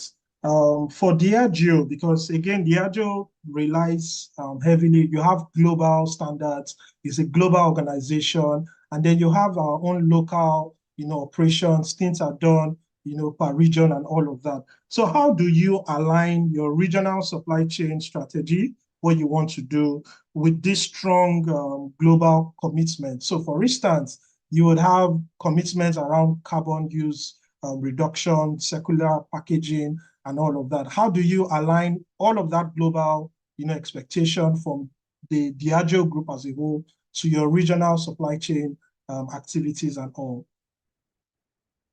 Yeah, so indeed, we are guided as an organization by our own global sustainability strategy, yeah, dubbed Spirit of Progress. And this is heavily borrowing from the SDGs, right? So under Spirit of Progress, there are three broad spheres that we look at, yeah. The first one is diversity and inclusion, right? And this is really about making sure that within our whole value chain, right, we ensure that there is equal participation across all communities that participate within our value chains, yeah. And it's not just those value chains that quote unquote that we participate in directly, but also up until the supplier value chains that actually come participate within our end product. The second sphere is on positive drinking, yeah.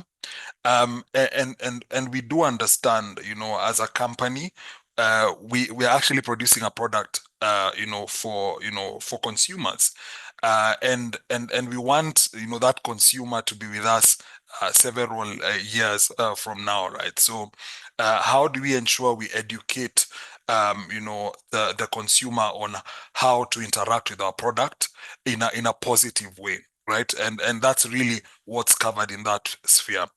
The third thing within our global strategy is on from grain to glass supply chain sustainability, yeah.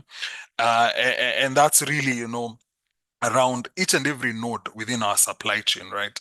Are we tracking our impact to to society from an emissions point of view, from a water extraction point of view, and how do we ensure that as we are extracting and as we are emitting, we are also having initiatives that counter the impacts of our business operations, yeah. And based on this Spirit of Progress strategy, then that guides the different end markets, yeah, on the initiatives that should be implemented in the different regions, and we track against the outcomes that we want to deliver, yeah.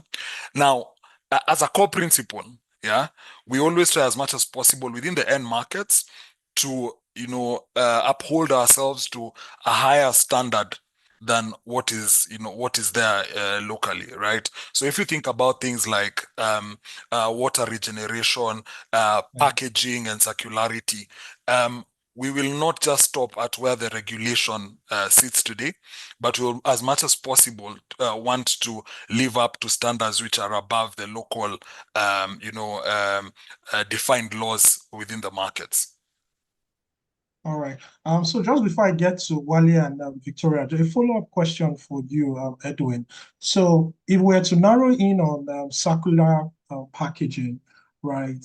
I know it can sound abstract to some people, circular we're talking about, but for those of us in food and beverage, packaging is such an important part of, how we preserve the item before it's consumed, right? And all of that. So what would it look like for Diageo in West Africa and Central Africa? How does circular packaging feed into your strategy for, sustainability in supply chain? Fantastic. So when you think about our beer and our spirits packaging, yeah. So and if you look at a 5-year horizon, we had three broad packaging configurations. There's sachets, there's PET, and there's glass, right? So first and foremost, yeah, because of regulatory reasons, yeah, we've slowly and surely migrated from sachets, yeah. Then the impacts on sustainability, their impacts in terms of early access. Now we are only remaining with PET and glass. Okay, so specifically for our West and Central business, yeah, we have initiatives around and for glass, yeah. So we have initiatives around glass cullet partnership with the likes of Beta Glass. Okay, Beta Glass is a manufacturer of glass in Nigeria, right? So one thing which is important for everyone to know is for you to make glass, you need cullet. The more cullet is broken glass, yeah. The more cullet, the more cullet you include, the cheaper it is in terms of making the glass, the less the emissions involved. Yeah. So in the past, we used to do one-way glass into into the markets and it wasn't very common practice to quote unquote take care of those bottles. But as Diageo, we saw an opportunity to have a positive impact in terms of the environment by first funding collection initiatives, for this one-way glass that we have. Also funding the crushing of this glass so that you form the cullet, and then selling the glass to Beta Glass, because then you need to also fund the operations. The net impact was you get clean, a clean environment, Then you also get cheaper glass out of Beta Glass. And then also in terms of business sustainability, there were months where, Beta Glass used to struggle in terms of getting this cullet, hence they could not produce. And hence, we also have business disruptions. So that's an example of something we are doing in terms of packaging that not only has a positive impact in terms of the environment, but also has a business bottom line benefit in terms of the COGS associated with cheaper glass. For PET, it's rPET. Okay, how much virgin plastic do we mandate our suppliers to have for PET bottles? So that then pushes them to do reverse logistics and collection of PET within the market, and we set a threshold of about 30% recyclable plastic in final PETs that you're buying, which then drives sustainability within our West African region. All right, thank you so much. I hear you clearly. So reusable glass through broken glass collections and using that instead of starting from scratch every time. Same thing with plastics, and also driving that attitude of people returning packaging materials and then they can be processed and all of that. Let me just come to Wale before coming back to Victoria. So from your own point, for Wale, you heard some bit of here and there from our manufacturing guys, Nestle and Diageo, right? From your own point of view as a digital supply chain enabler, that's Omni Retail, using data technology, to promote transparency and all of that, right? The question I would have for you is, how is Omni Retail using this data to ensure that there's transparency, there's local participation, there's efficiency in your retail networks? I think you started talking about some of the examples. So how do you use technology to enable all of this? Thanks so much. So first of all, you need to understand that for most of the retailers who we work with, the first time they get onboarded into like a formal business support structure is when they work with us, or businesses like us. So what that does is when they get onboarded, why it's very important that we do a lot of training for them to learn how to use the app it's not just because we want them to place orders, it's because we want to know who they are. By coming onto the app, we know who they are, we do their KYC, we know where they stay, we have a good understanding of what they sell, how they sell it, how they are doing. Now, that helps. That gives us transparency in knowing exactly who is where and how well that person is doing. It allows us know what is being bought in a particular area versus what is not being bought in the particular area. So that transparency we can use with manufacturers to say, look, these products that because a lot of times, one of the problems that some manufacturers face is overstocking of goods in certain areas. And so we're able to speak to manufacturers about, look, you're stocking the right things here. you're not stocking the right things here. That helps with things like expiry and all of that. With regards to local participation, because trade is local, and the way we try and ensure that this business is sustainable is, as much as possible, we try and partner with local players in each community for things like warehousing, delivery. So we don't believe in setting up warehouses. We believe in going to communities and finding existing partners who are already there, right? We don't believe in buying vans and to deliver to those places. We believe in finding local business space, local individuals in that area who have those vans, so that when we know what a retailer wants in that area, we can get manufacturers to bring it consolidated to a warehouse in that area, and we can get bikes. We're trying to do electric last mile kekes to do deliveries shorter distances from the warehouses to the retailers, reducing obviously the impact on the environment, making a shorter period of time to deliver, and also aligning with the retailers who tend to buy in smaller quantities. They're not going to fill the van, right? They're going to do so. That also helps. With regards efficiency, because we are a digital infrastructure business, but like I said earlier, as a digital infrastructure business, you still need physical infrastructure to get things done. You need stock points, you need delivery vehicles. And so what we do is we layer technology on top of our partners who do this to help them optimize, to do things like route planning, so that instead of doing 2 or 3 trips, the partner can do 1 trip. We help, we think with a lot of things, and so for us, all of this is how we use technology and data to impact the last mile. Yeah. Thank you so much, Wale. Something you said really stuck with me, because having worked even on the factory side, the operation side and all, I know how difficult it is to get credible data on actual demands, right? And what you said is going to be significant input to big manufacturers in terms of demand sensing, demand planning, just so that we are producing what is actually needed. And then you're not, producing more than enough, less than enough, the right SKUs, the right amount for the right locations. And these are things that, really, really important to ensure some, sustainability and, good business. So thank you so much for sharing that. Let me just wrap up this part of the discussion with Victoria before we move to the next bit. Still on around, traceability. You started sharing something, but I want to just narrow it down this way for you to say, in Nestle's supply chain of today, where do you see the biggest data gaps, right? And how are you trying to close that data gap for, to help with your traceability?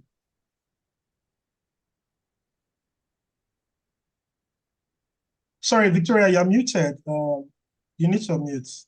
You're speaking. Sorry. Yes. I was saying that's a very good question. Where are our biggest data gaps? So let's put it this way. For us, traceability is the beginning. That's where we start. I mean, that's how we measure whether our supply chain is free of deforestation, whether it's free of child labor, whether it's really, applying all the responsible local sourcing standards that we have. So if you talk about where we have a gap right now, I would say that these are in the new value chains that we're developing. Let's say, right now we're looking at developing more around the dairy value chain. That's where I'll say that we have the biggest gap. But we started from the ground up, which is really a model that we've seen work when it comes to the grain value chain, developing the palm oil value chain, the cassava sourcing value chain, the sorghum, the soybean, and all of that. So I'll talk about the dairy value chain, where we started by, first of all, building trust with the communities, because you can't talk about sustainability without talking about, the relationship that you have with your different suppliers, all the different people that are along your value chain. So where we started by engaging the milk producers, that way we're able to assess where the gaps were. now we found out that the gaps were some in herd health, how to manage hygienic milking of the cattle, and also there was a huge gap in the cold chain, right? So this data helped us to implement interventions which are actually addressing that. Part of the solutions that were based on that data is one, training; second, improving herd health; third, ensuring access to clean water; fourth, building cold rooms, collection centers, cooling centers, and putting in what we call milk banks within the communities closest to the milk producers. So that's what I'll talk about, or maybe we'll talk about in the plastics value chain, but Deirdre has already covered that, and it's pretty much the same when it comes to PET. Yeah. Fantastic. And you really just set the tone for the next segment I wanted us to talk about, which is really the people behind the numbers, right? So whether it's the farmers, the suppliers, the local impact of what we are doing, right? So let me just move to Edwin for Diageo. Diageo relies, heavily on local suppliers, right? Whether it's agriculture, logistics, and all of that. So the question really is, how are you using local sourcing, supplier development, and all of that to meet Diageo's global standards and, deepen our economic impact? How are we using our local suppliers and even our supplier development programs and all of that to meet the global standards Diageo has? Yeah. So when I look at West and Central Africa, so we have quite a heavy manufacturing footprint, whether it is local, wholly owned, toll manufacturing, right? Which then means if we're to do business sustainably, right, we cannot rely on importation, right? Both from a cost point of view and also from a sustainability point of view. And this is something which we are very clear from our grain to glass sustainability strategy. So as much as possible, we see ourselves as how we impact local societies is by sourcing from the local people, right? And that empowers them economically while also drawing a lot of business benefits in terms of emissions. So how we approach it is there are instances and there are some materials that are available. If you think about packaging, if you think about transport capabilities, those are locally available. And what we do, we set the right standards, from a scope 2, scope 3 point of view. When it comes to transportation, we say this is the kind of trucks, the kind of age, and then we source from these suppliers, and with a very strong bias to even do 100% local sourcing.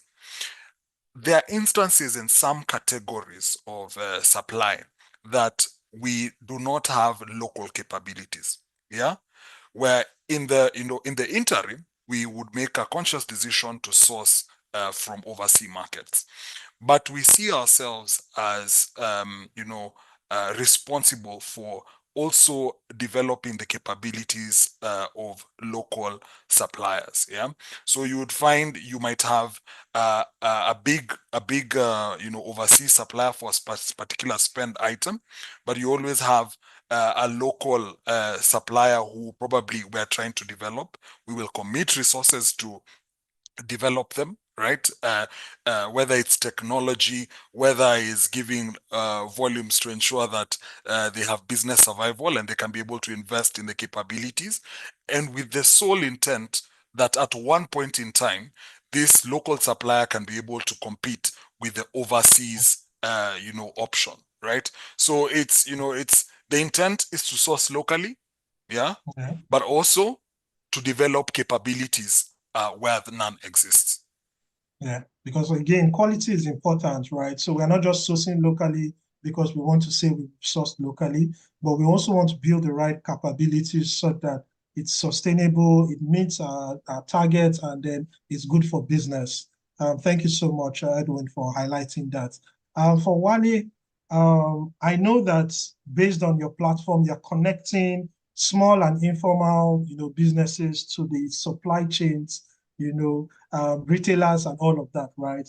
My question really is, what are some of the practical barriers that you see on the ground? Is it working capital? Is it connectivity or something else? Looking at our own context in Africa, what are some of those barriers that you see for these small farmers, small SME businesses and all of that? Thank you. A couple.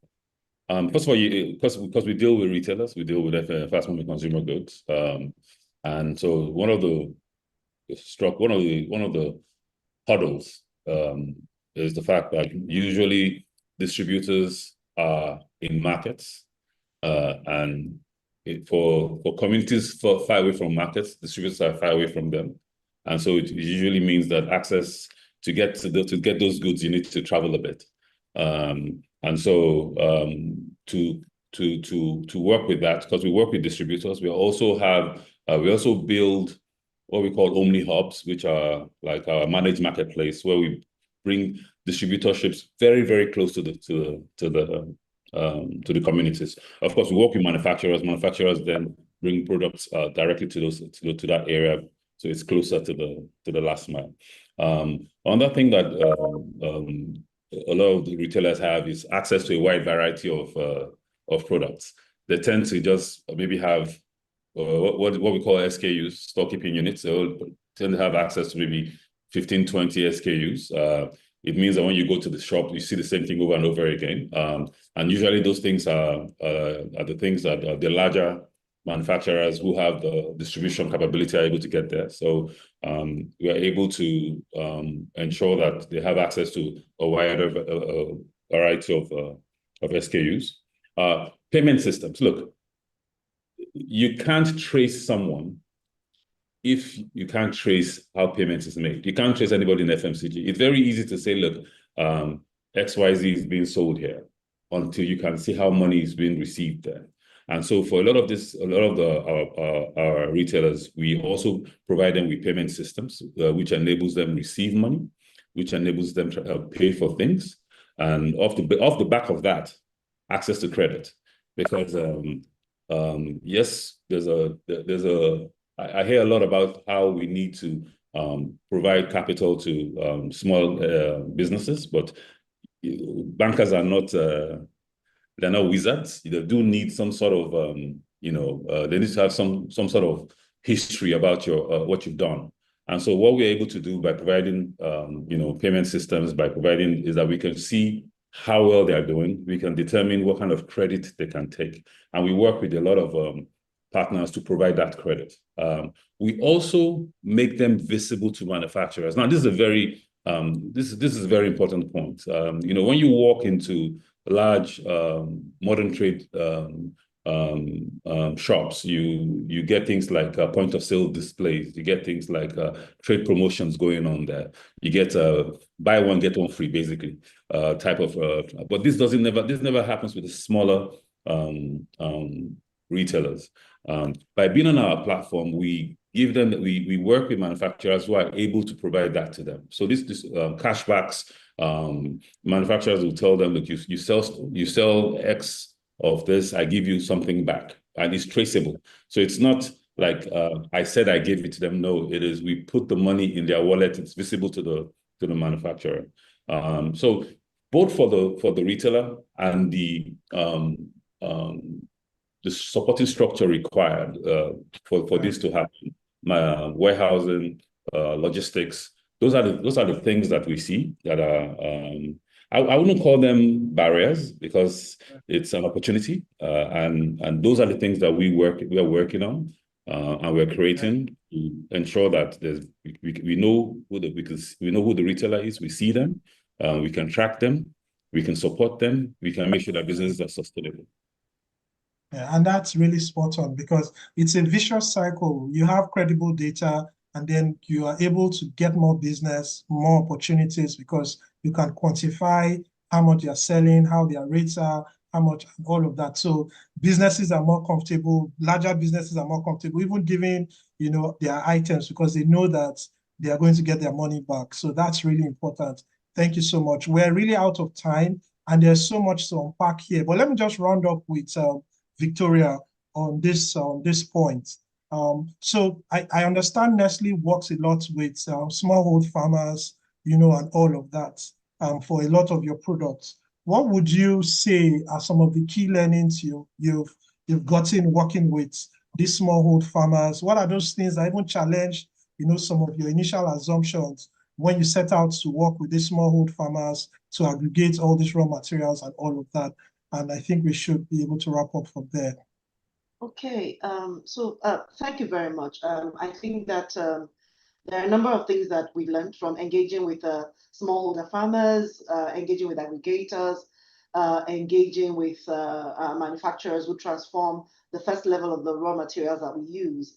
The first thing is that when you empower these farmers, when you engage with them directly, when you train them and you build trust with them, you have a more sustained source of raw materials. They have access to steady, reliable income. So you build a trust relationship that ensures that you're able to get that.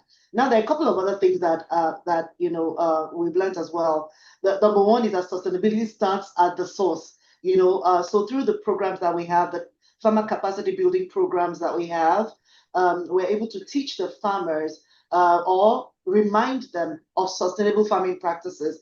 Because when we talk about regenerative agriculture, it's more like going back to the practices that we knew before or that we grew up with, that we somehow abandoned when we started to go more into mechanization and all of that. Now, even teaching them about that, helps them see how much that can impact their productivity. And that's a motivation for them to work better. Now, there are also initiatives that we've put in place, which I think that Mr. Adisa has spoken to that, really ensuring that they get some form of financial inclusion. That really helps, because not only does that help them to manage their finances, it helps them to actually be able to monitor, keep a good record of their businesses, because it's different when you're putting your money in a cup somewhere, to be able to monitor and see where that's going. And that also positions them to access financing, access input, access support, access training, because they belong in a structure that is well built. So structure is very important. And for Nestle, with the Cocoa Plan, I think maybe some of us have heard about it. We have the Income Accelerator Program, which is built on the success of the initial engagement that we've had with farmers. Now, the third thing that we've learned, and that's something that is really important, is that there has to be a shared value. So there is a value to us as a business. So we're not just doing it because we like to do it. We are doing it because there is value that it brings to our business. So we have a steady source of traceable, good quality, consistent supply of the raw materials. And then for the farmers, what is the benefit for them? The benefit is that they have improved income. They can charge a premium for their premium quality products. And that helps to enhance and build up the environment. And we don't stop at just taking the products from them. We work hard to improve the environment as well, ensuring access to water, showing them why education is important for their children, and all the other things that come with that. So I think that driving sustainable change is something that is a good outcome or a valuable outcome of embedding sustainability when you talk about doing your business, whether it's in agriculture or in manufacturing. I think that's something that is really important. And one thing that we've done at Nestle as well is that we invest in a community and we go deep into the community. We plug every socket within that community. So it's not just a give and take, it's not transactional, but really build a community and a relationship around that looks at the youth. So there's youth empowerment program going on. There's grassroots scholarship schemes, there are technical trainings, and then there's women empowerment. There is improving the teaching and learning environment, access to water, and access to business education. Because we think that we've seen that when we build those businesses, they're able to build a chain of other businesses who feed into them, and then they feed into us. So really building a whole ecosystem that we are working on expanding and extending the reach of. Absolutely. Thank you so much, Victoria. Building a community is good business. Building an ecosystem is good business, and it keeps that cycle going on and on. Thank you so much, everyone. Edwin, Wale, Victoria, for spending some time with us this afternoon to share some of the practical things your organization is doing around sustainability in supply chain. Looking forward to having more conversations. We keep it going. There are some questions in the Q&A. I see that some of them are being answered, but please try and see if you can respond to the questions. And we're out of time, unfortunately.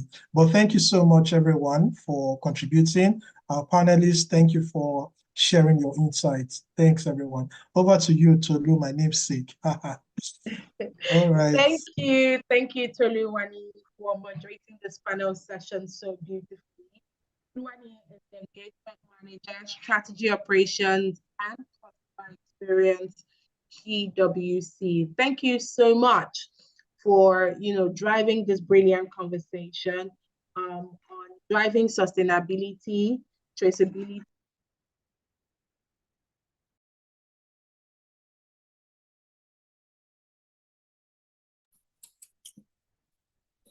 We can't hear you. We can't hear you, Tolu. Oh my goodness, I mistakenly muted my microphone. Can you hear me now? Hello, can you hear me now? Yes, we can. Thank you very much. My sincere apologies. I was saying thank you to all our panelists for being a part of this conversation, and thank you to Toluwani for moderating this panel session so beautifully. We spoke about driving sustainability, traceability, and local impact through supply chains. And just like Tolu rightly said, if you have any questions, you can please drop them in the Q&A session, and our panelists will do well to answer your questions. I think you can also check them out on LinkedIn, on social media, and send them a message if your question is really pressing. Thank you all so much. We're gradually winding down from the 2025 International Sustainability Conference, and I'm super pumped, super excited. I mean, in the comment section, Godfrey is saying great conversations from the panelists, amazing session. Thank you, everyone, and thank you to all. All right, now, so today we've had our keynote address from Kanina, our keynote speaker. We've also had a very first panel session where we spoke about accelerating sector pathways to green growth, energy, agriculture, finance, and transport. We've also had the case presentation by Dr. James Adenuga from Dangote Industries Limited, and also this second panel session we just had. But to give us a quick recap of the conference so far, ladies and gentlemen, please, with your virtual applause again, let us make welcome ISC committee member Rukayat Ali Oluwafuyi. Over to you, Rukayat. Thank you very much, Toluwani. And I must say it's been a very engaging session for me, myself. And being a sustainability consultant, it's been quite interesting and exciting at the same time to see the work that businesses are doing. And one of the things that struck me is the fact that sustainability has stopped being a side conversation, because one thing that resonated with me across all the speakers, the panelists, and the keynote speakers is that ESG is now perceived as a risk management approach, and sustainability is now strategy, because the businesses that spoke today, there's a clear indication that these people understand the environmental and social systems that their business model depends on. And they are not seeing it as just a black hole that's just guzzling resources without any significant return on investment. The opening remarks set the mood. Business exists to solve real problems, real human needs, and ethics is not just something that we just put on our websites and say that we are practicing ethical businesses. It's not enough to do that. And another thing that stood for me is the speech from Dr. Ndidi of the ISSB, encouraging businesses to not wait for the mandatory adoption, but to see complying as strategic to achieving business goals. Then Dr. Inyanya has spoke a lot about the reporting and also corroborated what Dr. Ndidi has said. It's been very interesting to hear the amazing works from Dangote, from Diageo, from Rand Merchant Bank, and all of the amazing panelists. And one thing I would like to just wrap up with is that, again, sustainability is a way of life, and these conversations need to keep happening. And many thanks to the LBS for championing this. And it is hoped that we'll continue to have these conversations, because the more we repeat these things, the more we iterate these things, it becomes clear that it's business as usual. It's not the same way we do business. And I look forward, like I tell my colleagues at work, I look forward to a time where, when we're speaking about corporate strategy, we know that corporate strategy means a strategy that is built upon sustainability, and not that we have a corporate strategy and we're trying to embed sustainability into it like it's one separate thing. It's the way we do business. So let me wrap up again. I promise this is going to be the last wrap up. So businesses have always thought about sustainability, right? But the lens has been skewed, it's been limited. Profitability is no longer enough to assess how sustainable a business would be, how long it will play and deliver value in the society. It is very important that entities continue to understand the very systems that their business models, that the players and their value chains depend on, because there is no business that does not rely on environmental and social systems. Thank you very much to all our speakers, and thank you very much, Tolu. Over to you.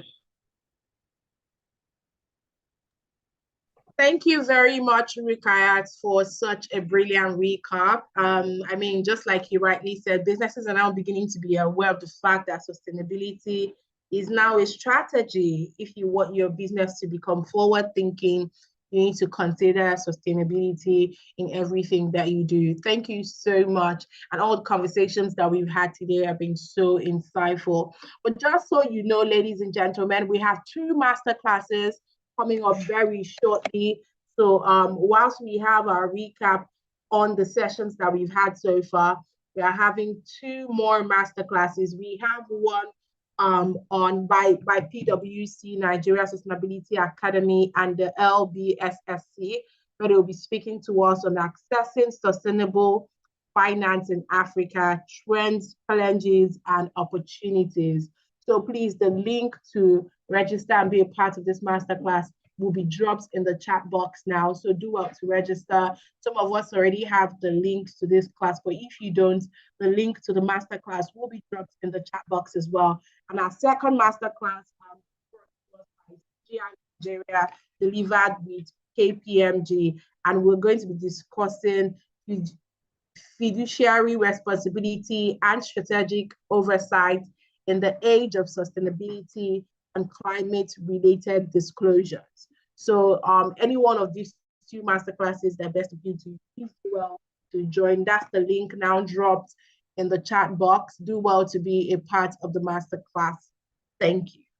All right, now to take off in the closing remark, ladies and gentlemen, the CEO Shared Value Africa, Tiki Bernard. Hello, Tiki.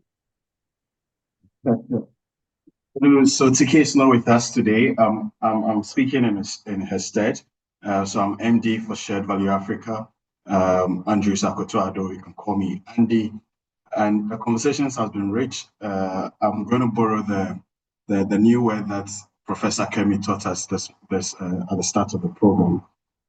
Ginormous conversation, combination of gigantic and enormous conversations that just took place. And from the Shared Value Africa side, as a partner of the conference, we just want to send a vote of confidence out there that truly we are on course, and sustainability as a thinking, or sustainability as a strategy, or sustainability not to be in as a department, is a narrative that is what we should continue to push. And one thing that we have also learned in recent time as contributors to the B20, G20 conversation that's happening is that narratives actually, create the perception. Perceptions actually also shapes the policy and influences the investment decisions. And so if we're able to create the right narrative on what we mean by sustainability, with the mindset that it is a leadership imperative, so it starts from the boardroom, with the CEOs championing it, and it cuts across the entirety of an organization, or even the makeup of a country, that you want to ensure that your leaders do not just preach sustainability as an afterthought, deliver nice policies here and there, but then sustainability conversations becomes an afterthought. We don't want that. It's a leadership imperative from a private sector perspective, from a political leadership perspective, from civil society perspective, from think tank perspective, which is why this, as always, has been something that we always want to be a part of, because we are shaping the narratives right, we are channeling the right energy into the right places, and hopefully the investment will follow. So 3 things that from a shared value perspective, I want to leave with us. That's the first bit that I think everybody has actually ascribed or subscribed to, which is sustainability is a strategy. And I'll add that it is not a charity. So private sector companies oftentimes would use a nice CSR approaches, do some things here and there. You want to think of it now from a shared value creation perspective. And so you want to embed sustainability into business models, not from a philanthropy or doing nice things, looking good narrative, but it's a competitive approach for you to build resilience, for you to build long-term value creation. And so companies ought to align, profit with purpose within that narrative, so that we shape this beautiful continent that we have, green economic future of the African people. The second thing will be collaboration. I think with what has been shared so far, we know that there are various layers, there are specifics that comes into a broader ecosystem conversation on sustainability. However, there are enablers, there are actors, there are investors, there are various components of it. And so we have to approach this as a unit. No single business, no government, no community can unlock the full potential of Africa's green promise alone. It will take partnership across sectors, industries, borders. We all have to align so that shared value, which is the message that we preach every now and then, will actually break the silos. And then we can then channel the investment into the solutions, into the critical aspects of our economies that generates the optimum results that we all want, right? And then the third thing, I think the second panel actually touched very heavily on that, on the traceability component and also measurements. And we want to say that measure impact. That's a third one, measure impact and not intentions. We all here have to measure our impacts, not the intentions. So what do we mean? It's a time for us to move beyond, pledges and all the pledges has passed. No company has to come up with pledges, or no government has to come up with pledges. Now there have been so many pledges. Now it's time to move. So we need to measure the impact. We need to track the work that we are doing. What matters now is within the narrative of measuring impact, what matters now would be accountability. So let's hold each other accountable. Let us commit to measuring, and reporting the real impact of our sustainability initiative, which is really on people, which is on planet, which is on profits. Profits will drive the whole thing, and transparency at the crux of it, right? So transparency will then build trust, and trust will fuel the growth. So friends, as we journey towards a sustainable Africa in the long run, and me as a young person, my generation will see 2030. We will see it being the actors and being the movers. I'll hopefully also see 2063. And so all these agendas are here. We all have to just put our hands on deck and then get to work and get the work, meaningfully going, so that you and our children and generations yet unborn will celebrate the previous generation that truly they left something behind. And that promise is not just an opportunity to you and I, it's a responsibility. That's what our people, our generations yet unborn will say, that we took it as a responsibility and we did our best to ensure that we embed sustainability as a thinking process, and not just as a nice to have and nice to talk about thing. So I wish you all the very best, and I think the summit has moved on so smoothly and so insightfully. And I think you and I and the rest of the team will jump onto the bandwagon of moving the change that we all want to see. Thank you very much. Over to you. Thank you. The LVS team and everybody. I think it's been amazing. Over to you. Thank you, Andrew Akoto-Addo, the CEO. Don't give me that position yet. Pardon? Managing the director. Managing Director, I beg your pardon. Managing Director. Amen to that. I love that. The Managing Director, Shared Value Africa Ghana. Thank you so much for that closing remark, and thank you for sharing your insights as well. Ladies and gentlemen, please do not forget that we have masterclasses coming up shortly after this.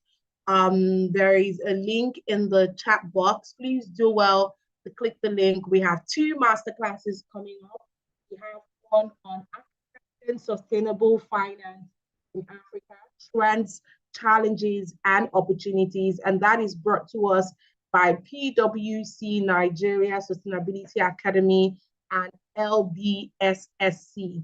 The second masterclass is also brought to us by CGI Nigeria, delivered with KPMG, on the conversation fiduciary responsibility and strategic oversight in the age of sustainability and climate-related disclosures.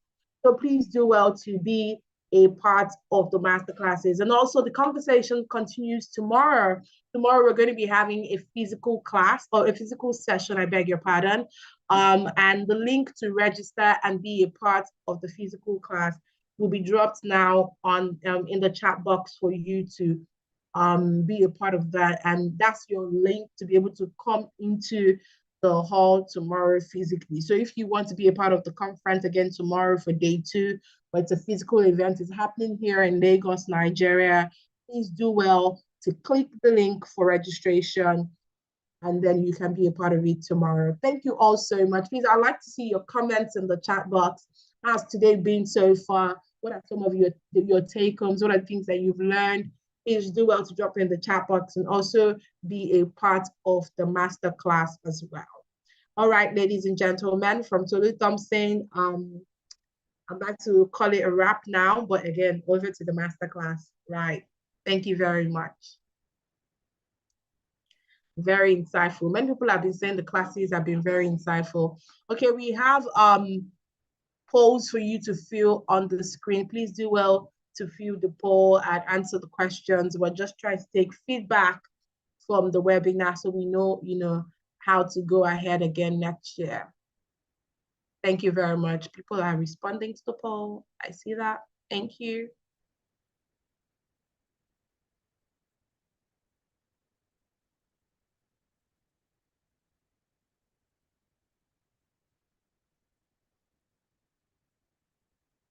Thank you.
Asana, so I'm going to end this session so that I can open the master class. That's all right, yes? Yes, please go Yes, ahead. that's fine. Okay. Yes, Okay. please.